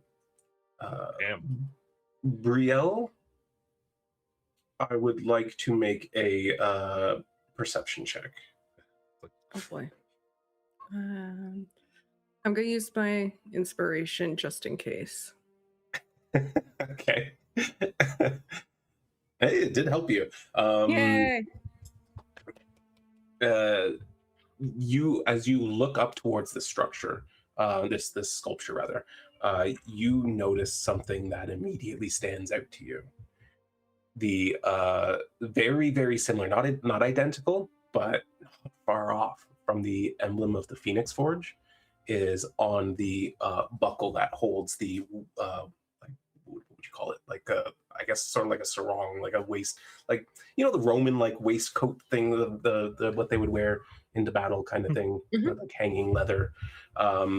So yeah, it's like one of those with a buckle that has the phoenix on it, and given that it's such a massive work, it certainly shows how significant whatever this is to them. But it is directly in front of this large building made of granite and marble. And you see the hill giant reappear from the entrance of that building, being followed by a fairly tall stone giant who is moving very calculated, very discerning eyes looking out. You feel that even though he's looking for you, that as his eyes scan the city square, he's like taking in every detail, every work being crafted, every worker that's constructing something. He's like absorbing it all at once. And he moves very calculatedly towards where you all are. And I would like to sidestep behind Bastion and Rhowan.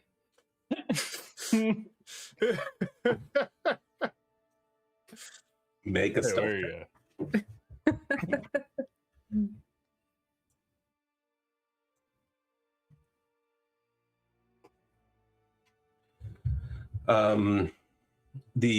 As they approach your group, and you can feel sort of the slight tremble of the earth as this stone giant moves.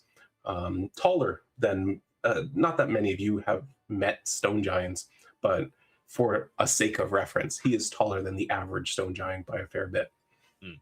Very broad-shouldered, dark slate hair that's like pulled back, and he's wearing what you would call like very fine pants for a giant, and no shirt, just a leather like bandolier that is got just a shit ton of carving tools slotted into it. As he approaches, the hill giant just kind of gestures with his hand, and he looks at your group, and he very slowly looks over you and goes, "You, red hair." Hi.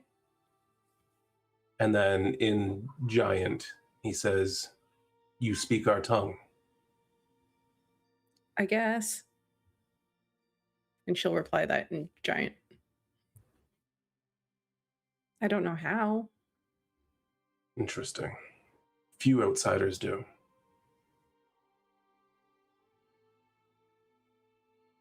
Can I ask who that is? And she's going to point at the sculpture. Your god, Tharvos. I think he's why I can speak like this to you. Then we should speak. Come. And he turns and heads back towards the same building. He wants us to follow him. Oh, right. Is he the buyer? I didn't ask that. Well, he seems important. If he's not, he might know who it is. Yeah, just for frame of reference, that's my god. Oh, Right. Yeah. Is large? Well, he's a god. Fair point. But yeah, they'll follow. so what are we doing about his sword? Giant ape. Or I can levitate. I have the spell slots. Let's maybe levitate it for now. Okay. I can't talk or think Oh when yeah. I'm an ape. Right. We'll do the levitation. Unless you want to loan me your headband, I'll put it on after I'm an ape. Get my intelligence up from a 7. Oh god.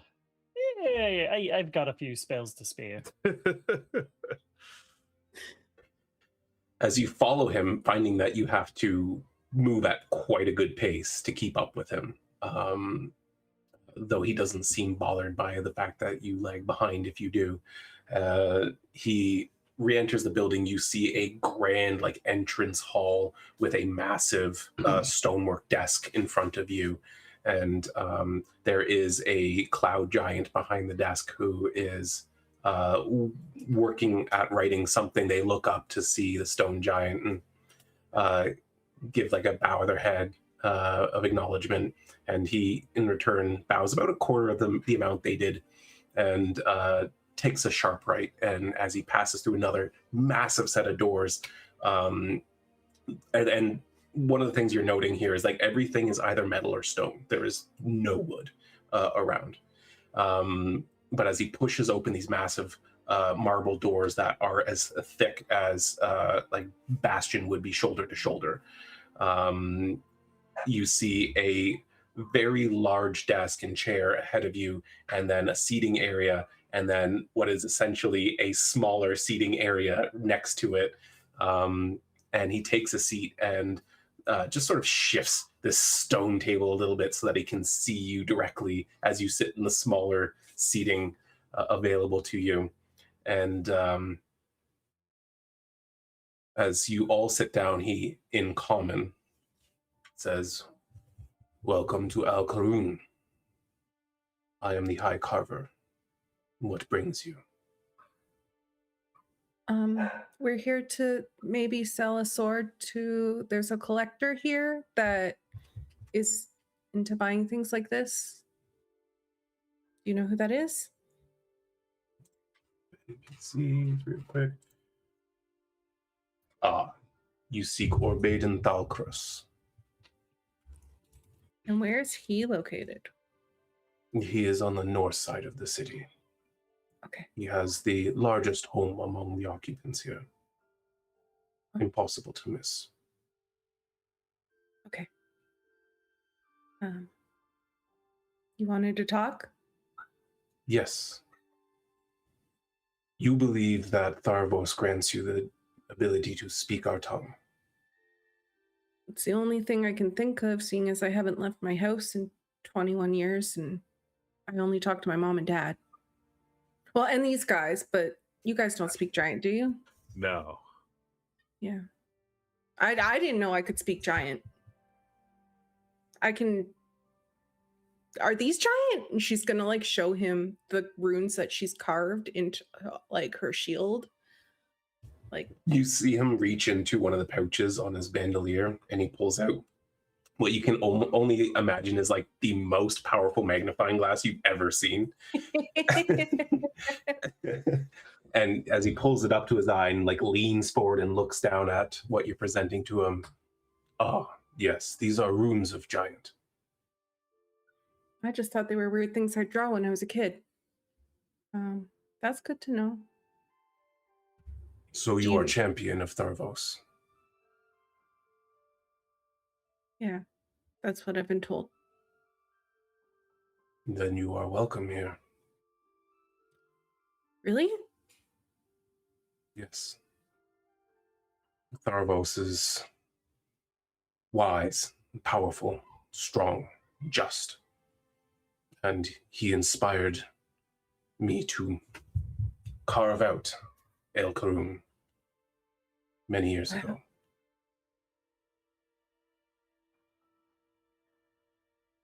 How long have you been here for? 280 years.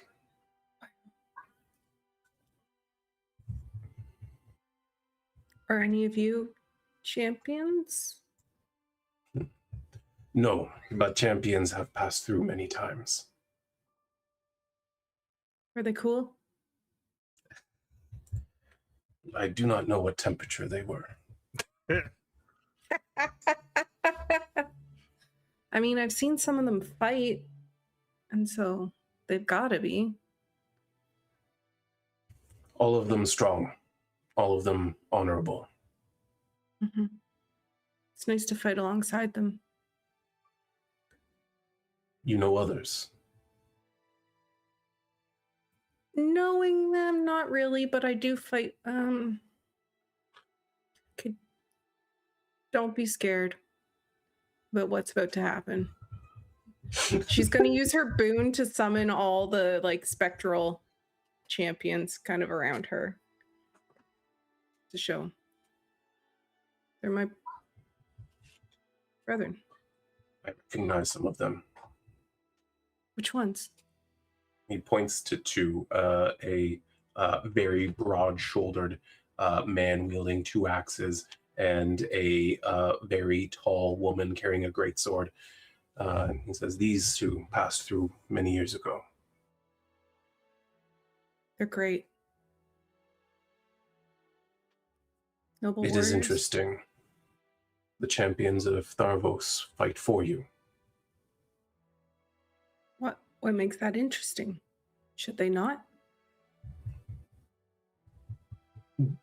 One would think they'd be at rest. Maybe they're coming back to help with something greater that's about to happen.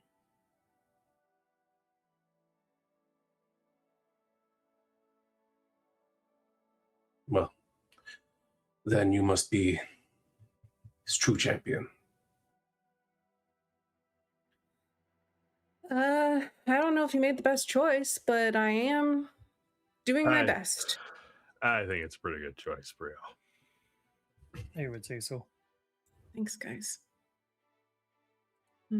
Storms are coming, he said, and I got to prepare for it. So I guess prepare yourselves as well. I don't know what's coming, but Belcorum knows of the storm. Yeah, We prepare. that's good. The Are we time of talking about reordering a is weather coming. storm? Sorry? Are we talking about a weather kind of storm or like a In a more vision, like not metaphorical vision, one? but she like had a dream and he told her essentially like a storm is coming. You will know when when it's here kind of thing. Prepare for it. So she doesn't really know exactly what it means, but like she's like bad stuff's gonna happen and it's gonna all come down to either I do good or I destroy everything.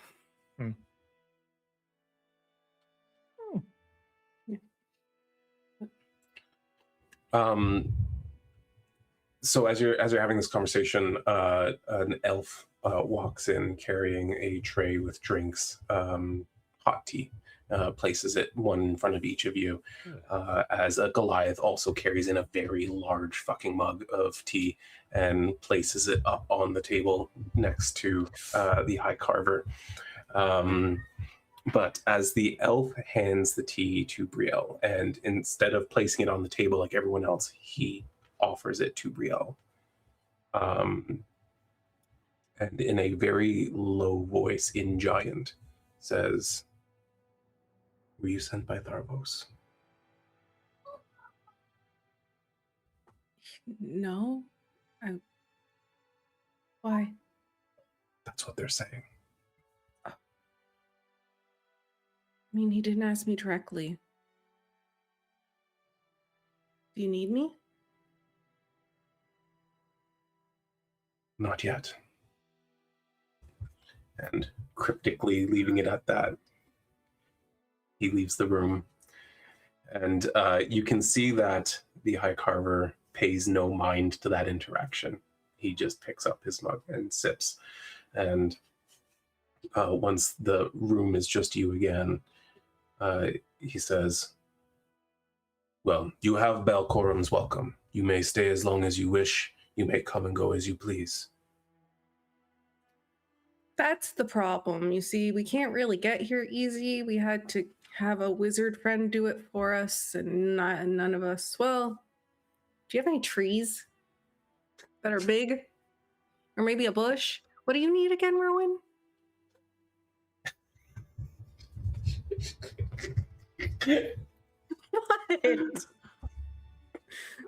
What? Just any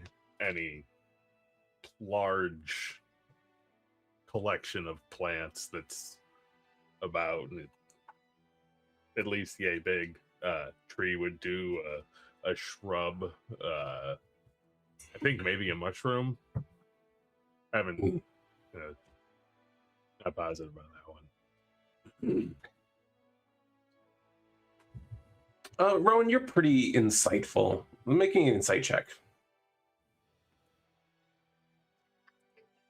Belcorum is pretty hard to read, but I feel like you probably have a chance.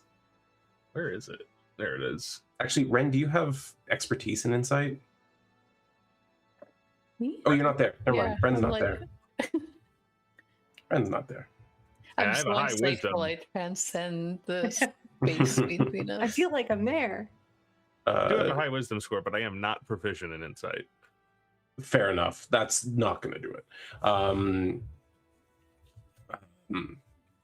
But you see at least a little bit of hesitation as he says, no trees here. And getting here is going to be a harder thing to do. You will return when fate decides. It does, like I said, it doesn't have to be a tree. It could be a shrub or any just sort of plant matter. He like sort of just gestures around the room, like only stone. Sometimes things can grow underground. I've seen trees growing underground before. Very rare. Yeah, very rare, but not impossible. But anyway, if there's nothing, there's nothing. That's all right. We'll, I guess, take the long way if we need to come back. Will someone call on me when you need me? Once again, there's like an instance of hesitation, but this time he sort of tilts his head and he says, one from Tharvos already calls on you, yes? Yes. Then you will know. Okay. She's lovely, by the way. The servants of Tharvos are grand. Literally, she's huge. I mean, no offense. Looking at this super tall man in front. He's definitely bigger than her. Yeah.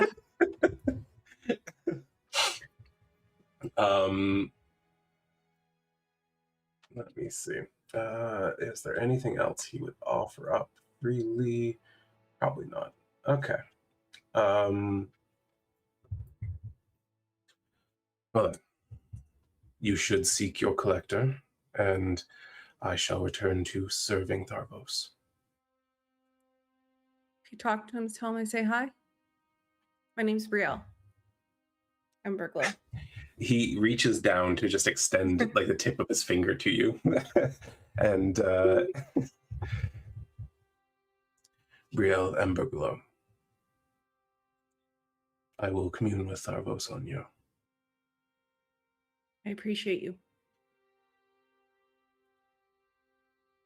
You as well.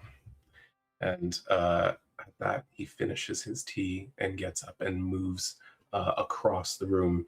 You can see that what appears to be a solid wall of granite is also a hidden doorway that he pushes open. No longer paying mind to you, you see inside this other room all sorts of like rock dust as he is carving a very intricately detailed piece of the statue that is to be affixed to the statue outside. Brielle will give him the Brielle goodbye, but in giant. And then, okay, we know where we're going. One might say I did a really good job there. I would say so. That was truly impressive. But follow me. I'll lead us there. Of course. Right. Take- Brielle, north is that way. You're right.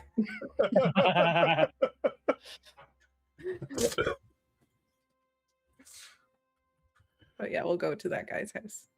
All right. Yeah, you head to the north side of the city, and you can see here that there is sort of a precipice that kind of comes out at one point. It sort of juts out from the flattened plateau that you're on. And on that precipice is the largest of the homes you can see here. Like almost like unimaginably so. Basically imagine like a 40-room manor, but sized for a storm giant, which stands at about 28 feet tall, I believe. So just a massive, and it takes up a huge portion of this northern region. In fact, any of the homes that are unfortunately like near it to the south side of it basically can't see most of the view. But as you approach these what to the house seems like low walls, but to you are pretty much full, like 6-foot walls. The gates open up as a collection of Goliaths press on these gates and are dragging out a very large chunk of what, actually, Brielle, I'll give it to you. You're pretty good with metal. It is what appears to be mithril ore, and a large piece of it, like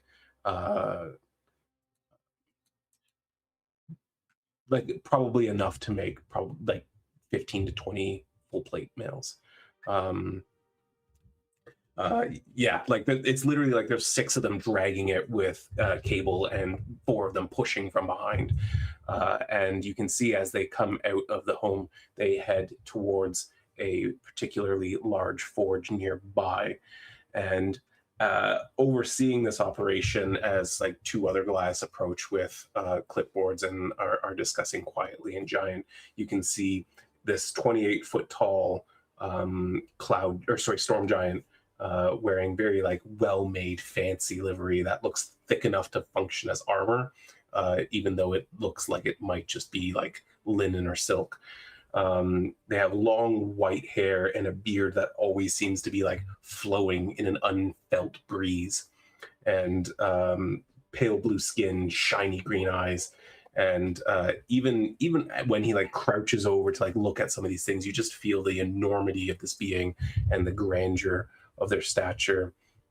But as you approach the gate, he straightens up and notices your approach and sees the hovering blade coming along with you, and folds his arms across his chest and looks at it very interestedly.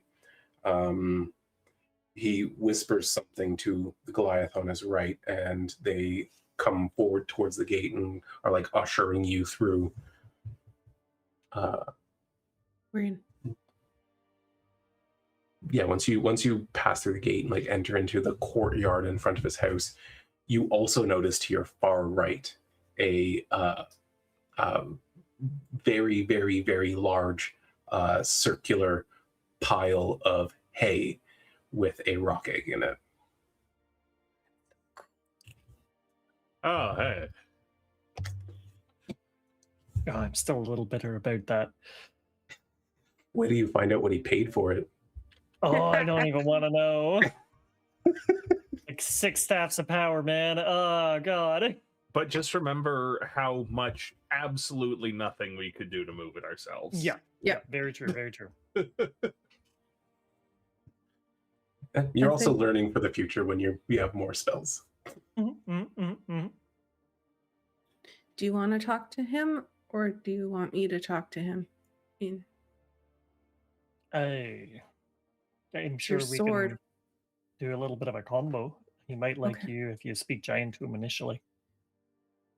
Okay. I'll be here for moral support. You can stand beside me then, Rhowan. Hi, sir. She's saying this in Giant. Sorry to bother you. Initially you get like a very deep like hello, and it almost feels like thunder coming out of his throat. But then he like hello there, how are you? We're doing great. Again, sorry to bother you, but we were told that you're a fine collector of legendary things. We can see that our friend has already shown you the rock egg that we procured for her, and that's the right word, right, Rhowan? Okay. And then You're so not speaking in Giant. She is. That's the thing. And then says, is that the right word, Rhowan? Rhowan was like, just gives a quiet nod. Like, yeah, totally, Brielle. He said She looks at Rhowan and says something in Yeah. Giant. He's just like, I didn't say the support was warranted. He's here for support. Yes, that's why she had made him stand beside her. And she'll be like, but we also got this finely crafted fire giant, I believe it was when she meditated on it. Mhm. Fire giant sword that we were wondering if you would be interested in. Interesting. So you are friends with Seraphine? I well, business acquaintances at the very least. Yes.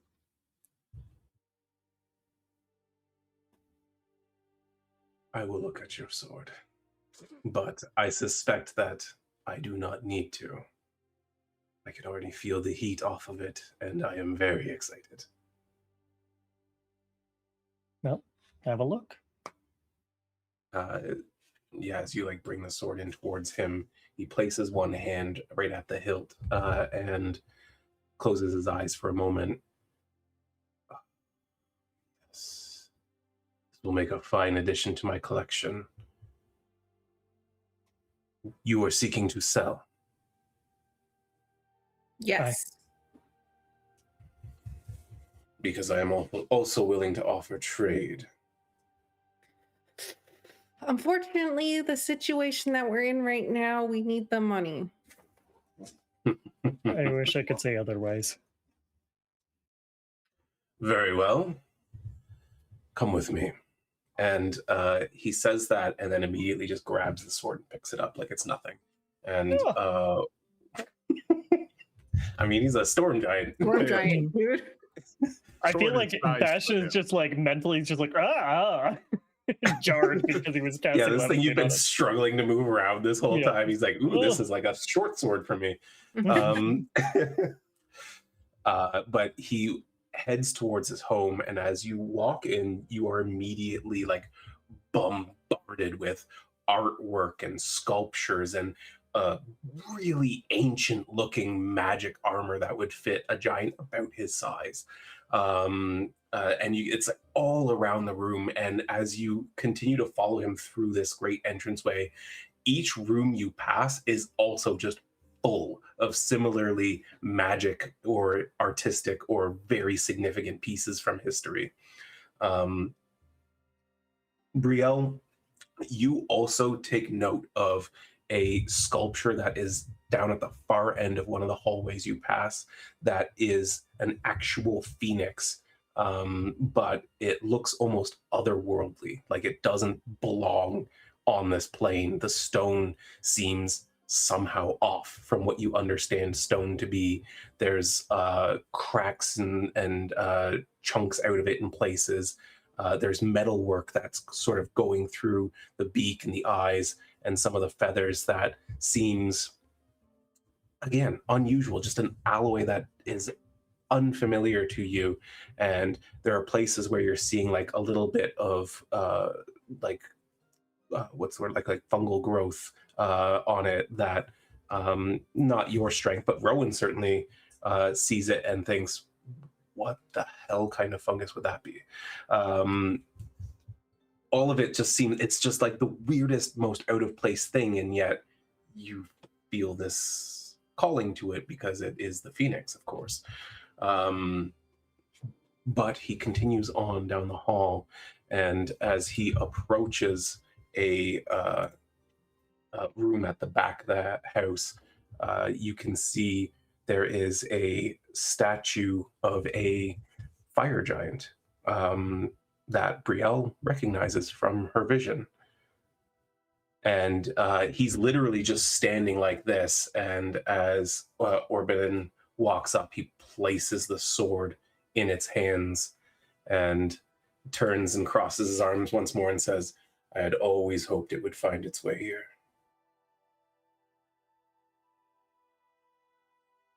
You know him?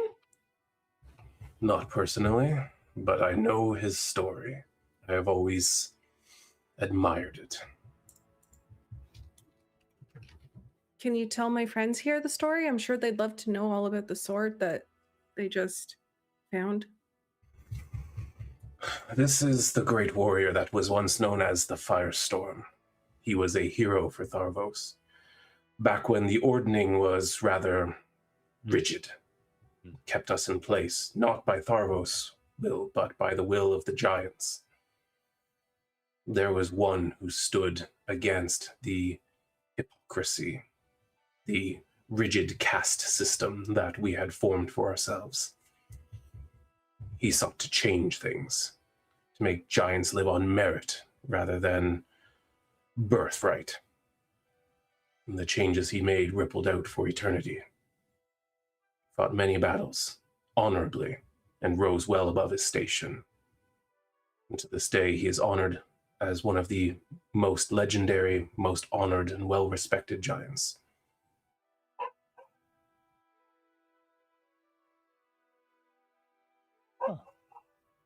I'm He also had a dog. very happy that we were able to bring this sword to where it should be. I'm glad for it. It belongs here, among the people who most closely honor his path and Tharvos' will for giant kind. I'm sure it's what he would have wanted. And I It think seems very truly he would have interesting. wanted to carry it into battle one more time. But the times where giants fight giants are hopefully over. I wish I could do that. I tried to lift it, but I'm just not strong like you guys. You are very small. I can be big. And Brielle's going to Oh. enlarge herself. Hmm. I mean, not as big as you. I still can't lift that thing, but But you are almost as big as Danek. as who? Danek, he is one of the hill giants who lives here. And he's strong? He could lift this? Perhaps. He is strong. But here we honor not only strength of arm, strength of mind, strength of will, strength of heart. I got 2 of the 3. She has all of it. Maybe if I get a headband, then I could get more, but You don't need it. You're a quick study, Brielle. I definitely got the heart part. I'm glad to hear it. It is good to see giant kin of all sizes. It's nice to finally meet a giant. Well, I mean, you're not the first one I've met, but this is the first day I've met you guys. And yet you speak our tongue. Tharvos lets me. These are interesting times. Well then, if Tharvos has sent you, and you speak our tongue, and you are our blood, let us drink, and allow me to compensate you for what you have brought me. And not far from where you are is a bar that is sized for him, and stools that you'll have to climb onto. But he passes behind the bar, and he does have some smaller receptacles on hand, but they are sized for a Goliath, and so are still quite big for you.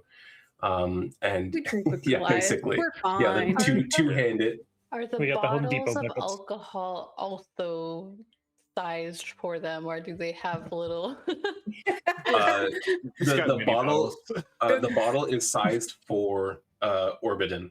They are sized for his hand. They are all made out of stone, and he removes a stone stopper from the top of it, and then pours very carefully into these receptacles. It's like pouring into a thimble. He just pours, and then grabs a mug that is his size and pours into that, and then extends it out for you all to tap yours against his, and downs it in one go. How are you all drinking this? Brielle's going to try and down it in I one knew go, it. even though she knows that drinking with the Urchinazzi was real bad. She's real scared of this. But she's going to try. Does this appear to be like straight liquor, or It is very strong. It's like, as you're trying to get notes off of it, like you smell it, your eyes begin to water. Oh boy. I've been given like a pint of bathtub gin. You've been given a pint of something that is 65% alcohol. Yeah, okay, I'm not gonna drink all that. Yeah, no, I don't think so either. I'm gonna try because I don't want to offend him. Make a con save, Brielle. Okay. And I really hope this goes well for you. DC 30. It is not Nope. 30, but it is above 11. The stars are on your side today. Add a D6. Okay. Yep. For drinking. Yeah, And you have Indomitable, right? I've got 4 of these. I do. Do I have that now? I do have that You now. do have Indomitable. What does Indomitable give you? I Reroll. can reroll a saving throw. I fail. If I do so, I must use the new one. And hard to get Roll lower than a with 4. roll. We already know the results. He already told us. So why would I couldn't do that? I'll allow you to reroll it. Yeah. It's One more. better! Oh boy. Well, 16. with being over 15, you do not immediately have a reaction. I have However, strength and heart, but not mind. it goes into your body and it burns, and you can feel it in your stomach, like mixing with whatever's in your stomach, and you're like, uh-oh. But you manage to hold it together, even though immediately your fingertips start to tingle a little bit. And as he brings his cup down and slams it on the bar, you hear a haughty laugh from him. He's like, oh, you are tough. I like you. I didn't know I could feel the tip of my nose. But thank you. Let me know if you need me to do something about that. Brielle. We've got I some think- options. I think we just need to finish business. Of course, yes. Probably and your pretty friends quickly. are not obligated to finish those. I understand that you fair folk tend to be light of stomach. I unfortunately Where but have we things to do lads. later. But let me get you what you deserve. And he leaves the room and comes back a moment later with a very large bag, like about the size of a wagon, and places it on the counter, and then opens it up and starts digging through. And he goes, "Okay, 4,000." And he's just placing gems out on the table. 3,000. 3,000. Sounds pretty. And he continues on this way until he hits 72,000. He goes, that's close enough. Oh, Wow. great. Thank you. It's my pleasure. Do you want us to like look out for stuff in the future? Are you like a really gonna big say. collector? Is there anything Yes. that we can find for you? Anything that is significant to Tharvos, to the ancient history of the Giantkin, to any sort of, you see like a spark in his eye, anything related to the calamities. Mm. Would it be worth anything to you to know very precisely where this sword and that egg came from? There may Yes, be it other would. things there. We were kind of in a hurry. If you can give me a map of this place, then it digs in this bag. Damn. It's like Brielle sending messages. 6,000. And he places that in front of Rhowan. Oh, you got any parchment in like 20 minutes? He reaches underneath and puts a scroll in front of you that is like 10 feet by 12. I can work with this. Rowan gets out his chart and his cartographer's tools and gets to work. I'll be done soon. Sure. That's okay. I need time. Let me know if you get tired of waiting. We can fix you up. No, I'm gonna watch you do grass growing. I have all the time in the world. She's like drunk. You did leave a couple hours into that. You didn't stay for the whole thing. 3 hours was enough. That's fair.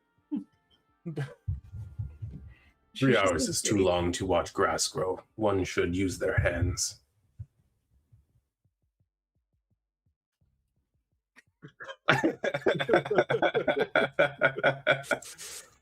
Seeing that your cup is empty, he pours more into it.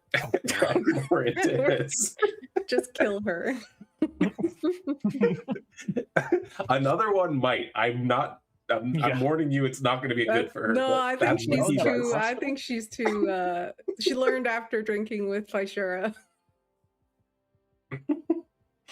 But he drinks and he watches Rowan a little bit, but mostly you see his eyes going to that sword every few seconds. He looks very proud to have it there. As after a minute or two, he leans down to Brielle and says, "What do you think of my handiwork?" and points to the statue. You made that? Yes, I spent 6 weeks on it. I think she's gonna try and climb down the stool and walk over to it to get a better look. Make an athletics check Oh, because you no. are drunk. Note taker clarification. Is he talking about the Phoenix statue? No, that's in a different room. Okay. He's One talking with about the the fire statue of the giant. The fire Firestorm giant. who is holding the sword. Okay. You are absolutely fine to climb down this. Even though you're definitely feeling unsteady, instinct kicks in. You know what you're doing. And she's just you head gonna, over to the statue. Yeah, she's gonna walk around it and it's probably got room spins, so she's not really able to look at it super intensely. But All she's the trying. same, he follows behind you and circles around it with you, very slowly for him, but with Yeah. drink in hand, he's just kind of watching you and waiting to hear your opinion. I assume it's very finely crafted, like everything else in this place, right? Yes, yeah. There's a lot of detail that went into it, and you saw this character in a vision. I was gonna say, does it look accurate to the vision? It's like 1 for 1.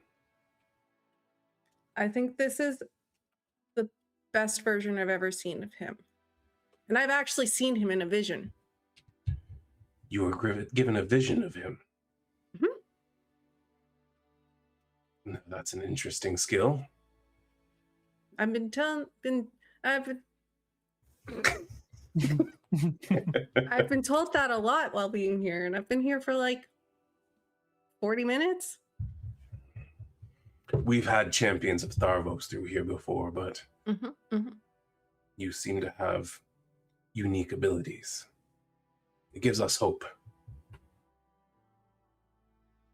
Okay. Maybe he can grant me some better drinking skills. You're holding up This very is well. beautiful. This is beautiful. Did you make this the Phoenix too? You see his eyes kind of light up and then go side to side a little bit, and he says, "No. That is from somewhere very different." Where's it from?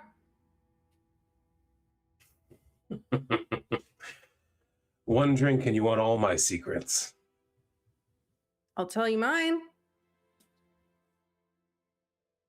Tell me how to get these visions. I was born this way. Oh, that's no fun. I can't do that. Well, I can't. That's how it happened. I was born. My parents, I don't know what they did, but then I came to be, and then I grew up thinking I was human, and then I found out I wasn't, and then I can't remember her name. Tundresia? No. Tundresia? Yeah. My Deva. She came to me when I was a little kid, and she would talk to me, and then she started coming to me more and told me that I would be handy in the future when it came to calamity stuff and convergence stuff, and I don't know how to make it happen. It just happened. And she's like, I'm sorry, she's drunk while saying all this. That's totally cool. However, at one point in your rambling, you saw him immediately straighten up. And once you're done talking, he goes, "Will you allow me?" And he goes to pick you up. Okay. He like scoops you up like almost like a ski lift, like into like a seated position, and very quickly heads back inside, leaving the other two behind. He has lost interest in both of you. And as you head inside, he takes the second door on the right, and in this long corridor, he stops and turns you to face a very, very, very large painting of a battle scene, and you see at the head of an army of giants, Tundresia. It's her. Isn't she beautiful? She is angelic. She watches over me. Then I am resolved. I'm very glad to hear this. Okay. Like why? You come, you speak of odd abilities. You're a champion of Tharvos. We know the storm is coming. We know the change is coming. Is? No, but my people speak of the reordering. Oh. Can you elaborate? I'm really sorry. I shouldn't have had that drink. All around us, things are wrong. Mm-hmm. Things are broken, fallen, misshapen. Things will be replaced, fixed, put in proper order. Agreed. That's what we expect to come with the storm. Okay. I'll keep an eye out. But only if the champions of the gods prevail. I'll try my best.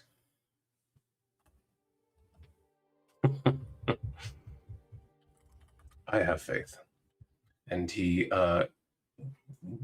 still holding her like in a chair of his hands, takes her back outside and places her in front of the stools, and begins looking over that map once more.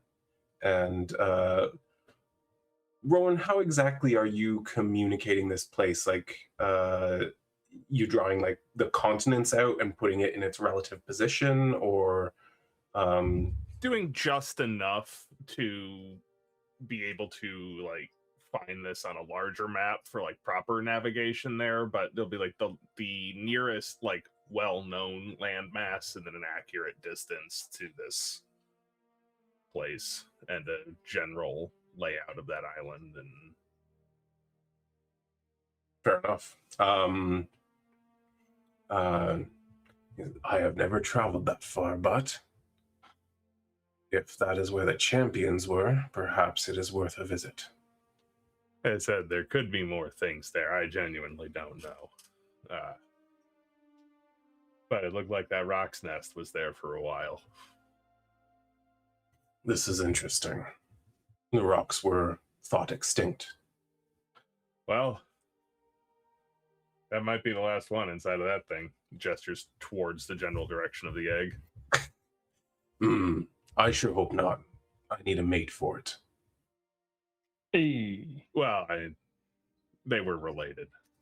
Oh, true. Yeah. Do you know how the first rocks came to be? I can't remember if David knows this or if Rhowan learned this somewhere. I honestly can't tell you. I don't remember myself. I feel like Rhowan encountered this information or maybe rolled well enough on a history check or something. He may have, yeah. I feel like it came up. Like, well, they were created to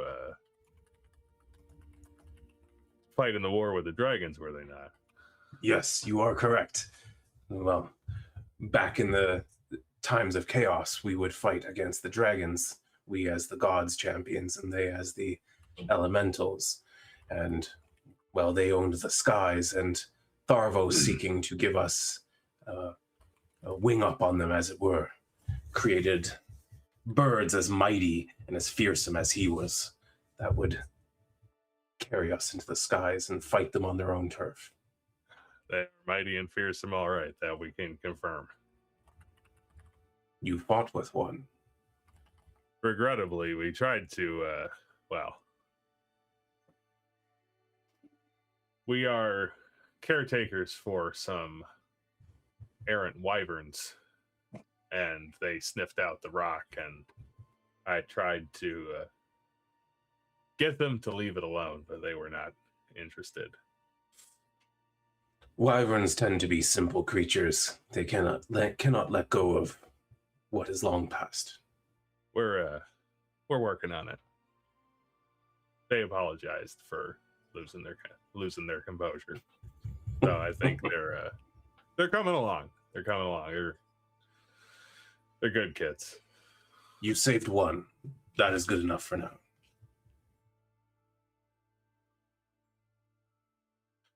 Anyway, I drew it as big as I could, but tiny arms.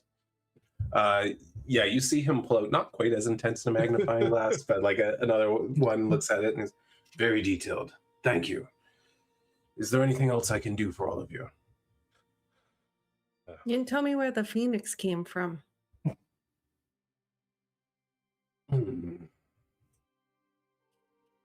Well, for now, how would I tell you from another world? Okay.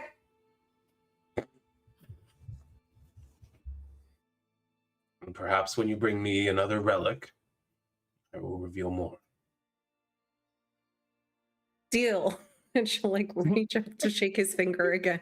Yeah, he offers his finger. Weird thing to say. And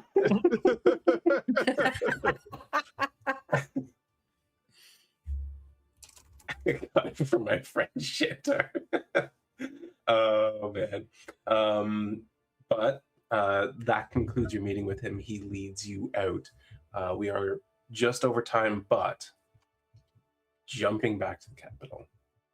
Wren, are you heading to meet with Seraphine? It was in the afternoon, right?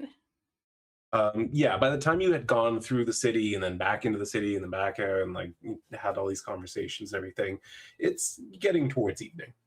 But you have time if you wanted to do something else first. There were so many things she wanted to do before getting back. She has to scramble all over the place to find 2 families that will back Bastion. So right. I don't know if that's a end of session glossing over thing. What's the first thing she wants to do? She would like to go. I don't know if she had like direct access to the Drindle family. Like, I just don't know what level of respect that Elrin Dolores gets, so it's hard to say. Well, you do know where the Drindle Manor is, and it is quite large and very close to the palace grounds. It is a place that you would at least be welcome to enter. You would be able to request an audience. You don't know whether he would be there. You also know that Thadridan generally resides in the palace. He has a what's the word I'm looking for? A wing of like the palace proper that he resides in because he is the High Minister. It is a home of office, and so the manor itself, you'd be welcome in, and like no questions asked. Yeah, come in. Who are you here to see, kind of thing. But to get to him, you would most likely have to find him there. I think I'm gonna go and see if Aerolith is around. That's, I think, her first thing. She's gonna be like, fucking shit, like, what do I do? Yeah, she is protecting the grounds that you're on your villa. Yeah, she'll go there because like we're also staying. The villa's like in the palace as well, right? It is on the palace grounds, yeah. But like as I've described it, the palace itself is like a city. And the palace proper is at the center of that and is just a massive collection of structures. I'm not going out of my way to first go to the villa and then... No, Yeah. it is on your way. Yeah. Okay. Yeah, she's gonna go and she'll go and find Aerolith wherever she is. I don't know if she's on her break or At this on time in the duty. evening, her official duties are over, though she is, I mean, she's always kind of on duty, but she is, you find her in the courtyard of the villa, not far from where her quarters are, but she is in a conversation with a number of the guard. Even though she would probably break up a conversation for Elren, she's gonna stand just out of the side view of her eye, like in the peripheral vision, and wait. You know how Aerolith sees everything. Yep. There's no question that she knows you're present. And after a few minutes, the conversation seems to split up. And she calls out a little bit louder as she walks away from them. And make sure you double the guard for the party. You know how things can get. And it's towards Elren. And all right, kiddo, what's up? Well, I'm sure that you're in the know and have your ears to everything that's going on around here. Your friend caused quite a stir. Yes, and we're working to rectify that at the moment. I know what's required. Okay, so you don't need instruction on that. Yes, but of course, Mother is not going to give the Dolores family backing. She feels pretty embarrassed by the whole thing. We did reach out to Wilton Drindle, and he suggested we talk to his brother, since Bastion is connected to Wilton. I don't suppose that it'll be so quick as just hey, can you do us a favor? And I was also thinking about asking Mr. Anaris as well, since he seemed quite friendly with Mother. Oh, that's actually a really good idea. In fact, Drabar's in there right now with Seraphine. Oh. Drabar, you've never had any direct contact with, but it is the fourth son of Bearskull Anaris. Her son? Yes.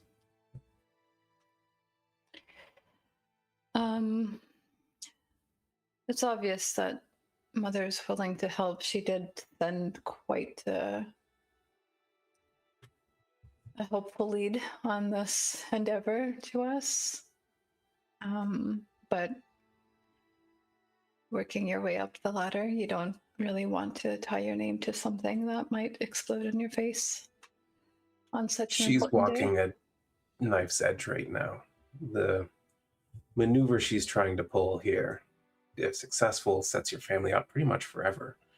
But being tied to this guy amongst this really hurts her chances. However, if it doesn't go away, that also hurts her chances. People are still talking about it during the party. That's a problem.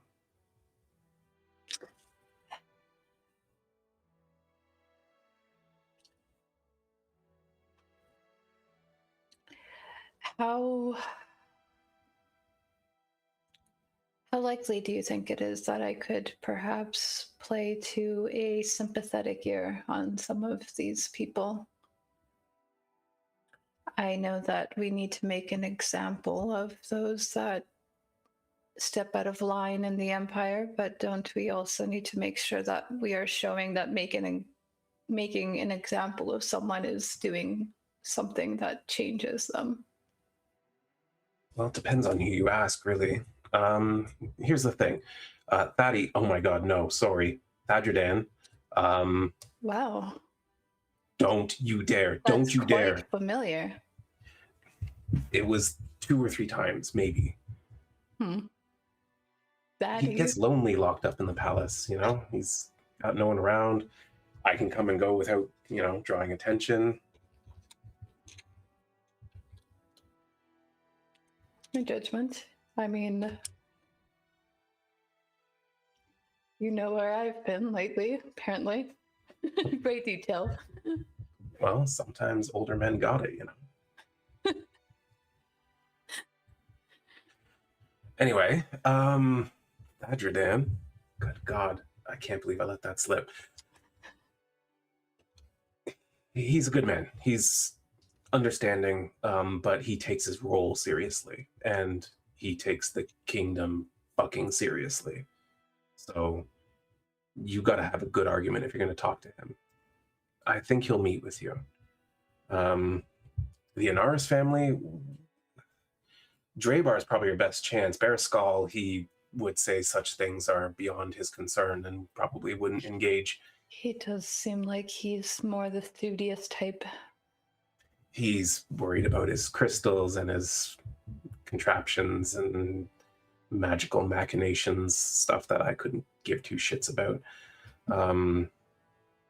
But he has little concern beyond that.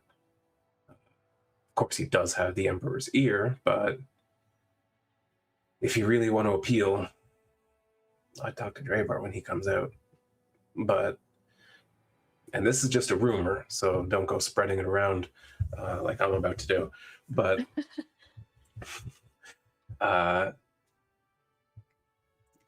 people talk about Drabar a little bit. He's going to want something in return. And is that sort of something goods or services? Oh, good question. I guess it depends on if you're his type. Which, thank God, I am not. Would Wren know if he's like... You said I haven't had direct interaction with him, but have I had indirect and know anything about why she would be saying that? Make a history check. You might have some rumors under your belt here. Well, I can't roll lower than a 16. But a 16 is not going to do it, unfortunately. No, you know that, you know a couple of things that I will give you, though. Being the 4th son means that basically he's expecting no inheritance. Though being of a family of high stature, like the Inaris family, also means that he's pretty well off and well protected regardless. Mm-hmm. It's never had something of his own. Yeah, he'll never inherit unless something tragic happens. But you know that one of the main reasons that you've never really connected with him and his circle is because they draw a lot of attention, and not always the good kind.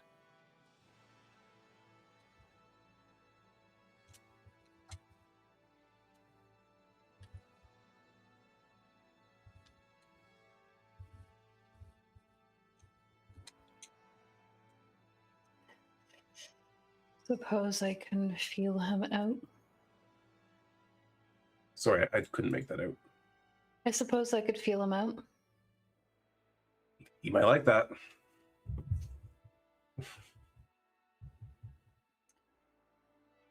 And when would be the best time to perhaps intercept Thaddy?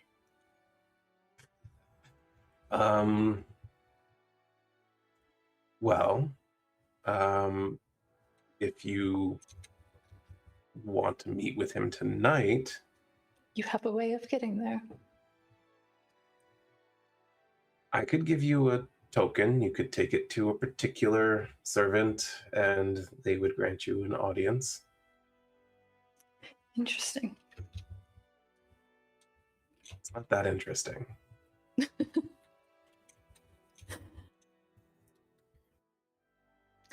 It's just rare that I see you a little bit off kilter of something that you let slip. I enjoy it. It won't happen again, I fucking assure you. Well, I can live with it happening once. Whatever you do, do not call him Fatty. I can be reserved and discreet.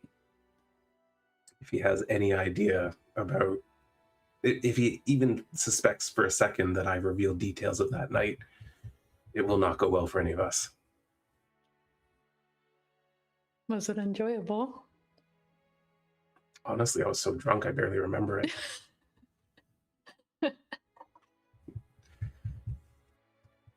Well, I would appreciate that help. All right. She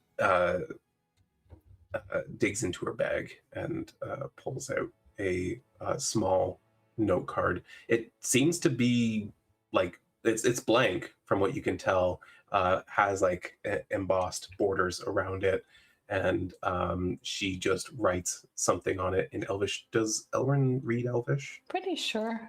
That would make sense that she grew up Elvish, and yes. Yeah, I would think so.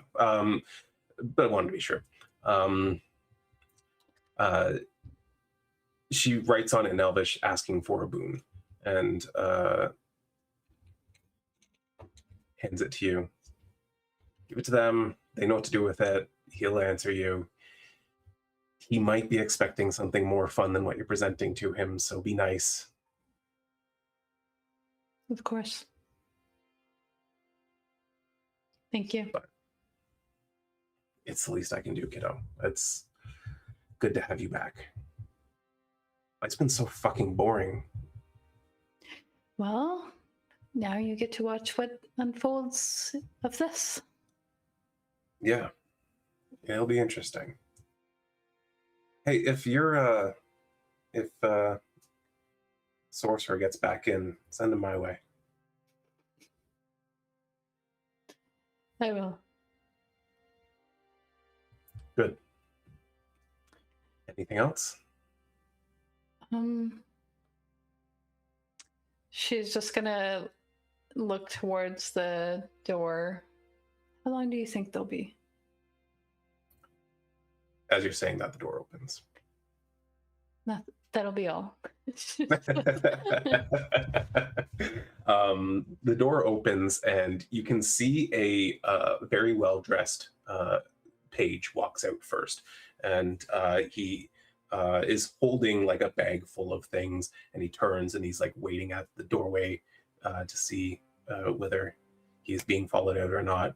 And after a few seconds, you see a young elvish man with dark hair swept over to one side and like very like expensive regal looking like black and red and gold outfit steps out, and he turns around and like waves again, and he says, "Thanks, Seraphine. I couldn't have done it without you." And he looks very happy as he turns and strides towards the exit of the courtyard.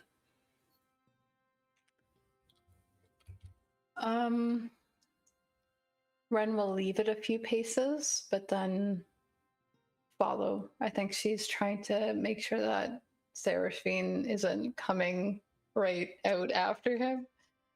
He's like a bit of a distance off from you, so like he's coming down the length of the building, and the door does close behind him. And after like a few moments, he is coming around the corner, basically where you are. So he has to pass by me. He has to pass by you, yeah. Okay. Then I think she'll say goodbye to Aerolith. Thanks her, and then turns and matches the pace of sorry, what was it? Draybar? Draybar, yeah. I don't think we've ever had the pleasure of meeting. No, we definitely haven't. Elrin, right? That's right. Well, good to formally meet you. And he extends his hand as he walks. Gonna do that dainty ass sort of. You kind of have to shake my hand. He tilts his head a little bit, but he does take your hand and shakes it, and then continues walking. Your mother's a very interesting woman. I've been told. Are you going to this party coming up? Of course, anyone is going to the party. Lovely. I had the pleasure of meeting your father the other day. Yes, well, I'm sure that was awkward and very impersonable for you, but just the cost of genius, I suppose. Social gracings don't seem to be his forte. It's more intellectual. These things happen. I can tell that you have a bit of both, though. And she's going to like kind of cup his like arm, like his forearm, gently, and then continue. Make me a persuasion check.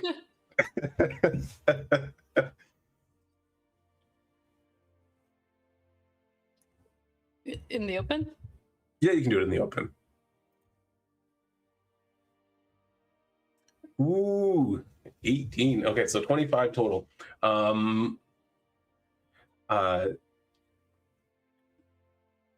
You see a flash of a smirk, but he tries to restrain it as he maintains his lordly sort of presence.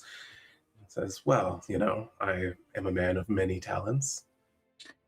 I heard that one of those talents is perhaps drawing a lot of maybe fun attention to yourself.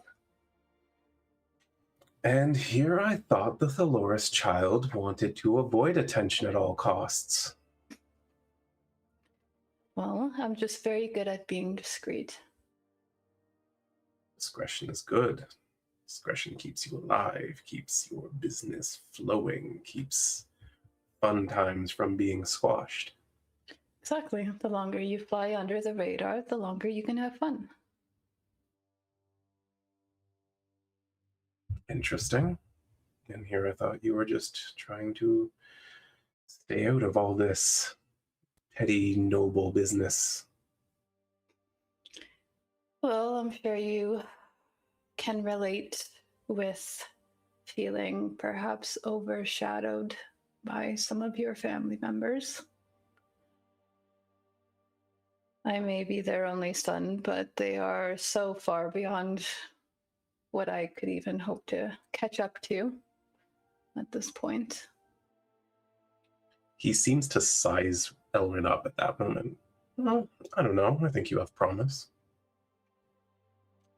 Promise enough that you would perhaps bet on me. Now that's an interesting proposal. What exactly are you asking me for? And he stops completely and turns to face Elrin.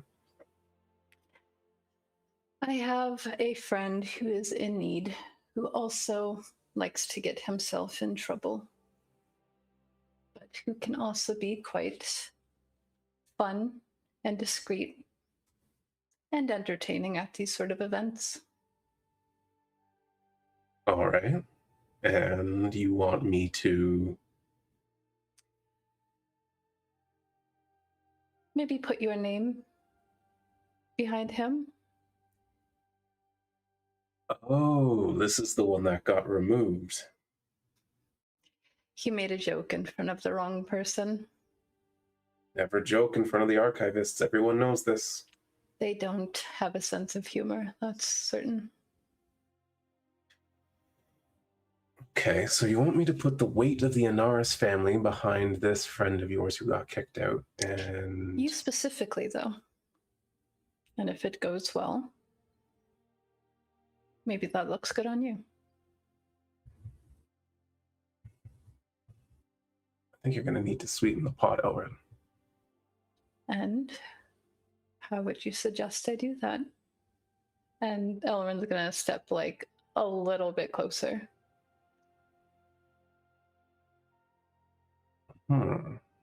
Well, that's a start, and he matches the step forward. But I'm also going to need a favor.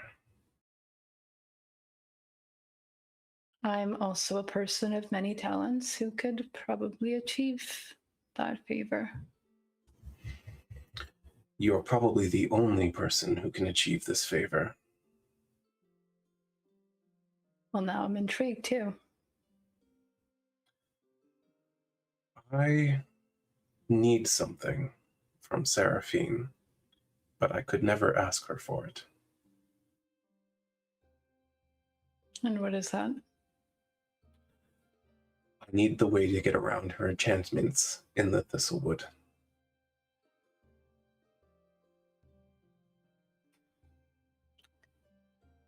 She has been pretty tight-lipped about things like that. Of course she has. It's a matter of national security. But you are her son, you have access, and from what I understand, you have a meeting with her this evening.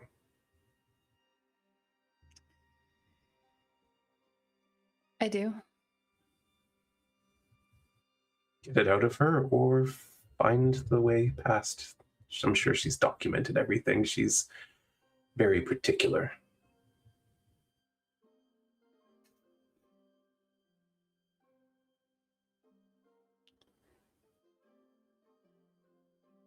I'll see what I can do.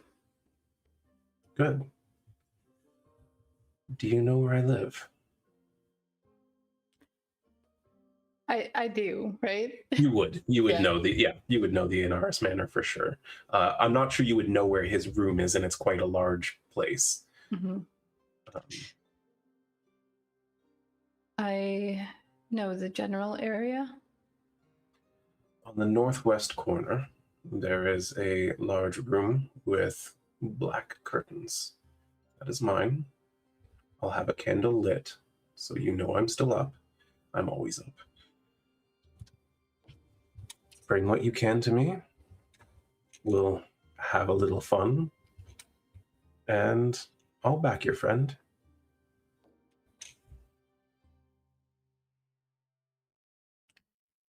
You've been very interesting to talk to. I've been told that before. Going to pat him on the shoulder. As you do that, he reaches around and cups a cheek and leans in really close and whispers in Elrond's ear, "By the way, my friends call me Throom."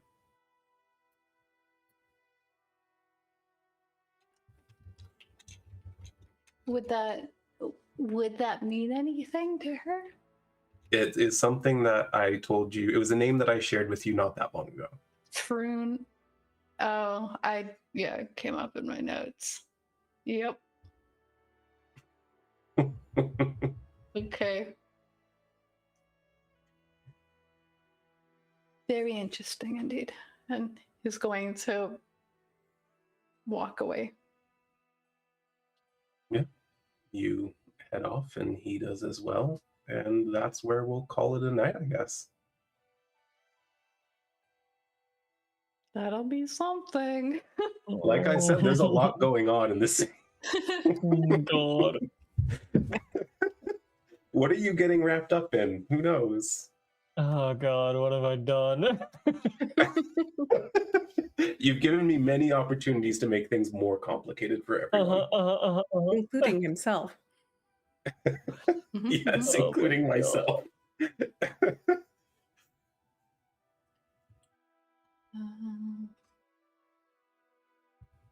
Let's That see. was fun.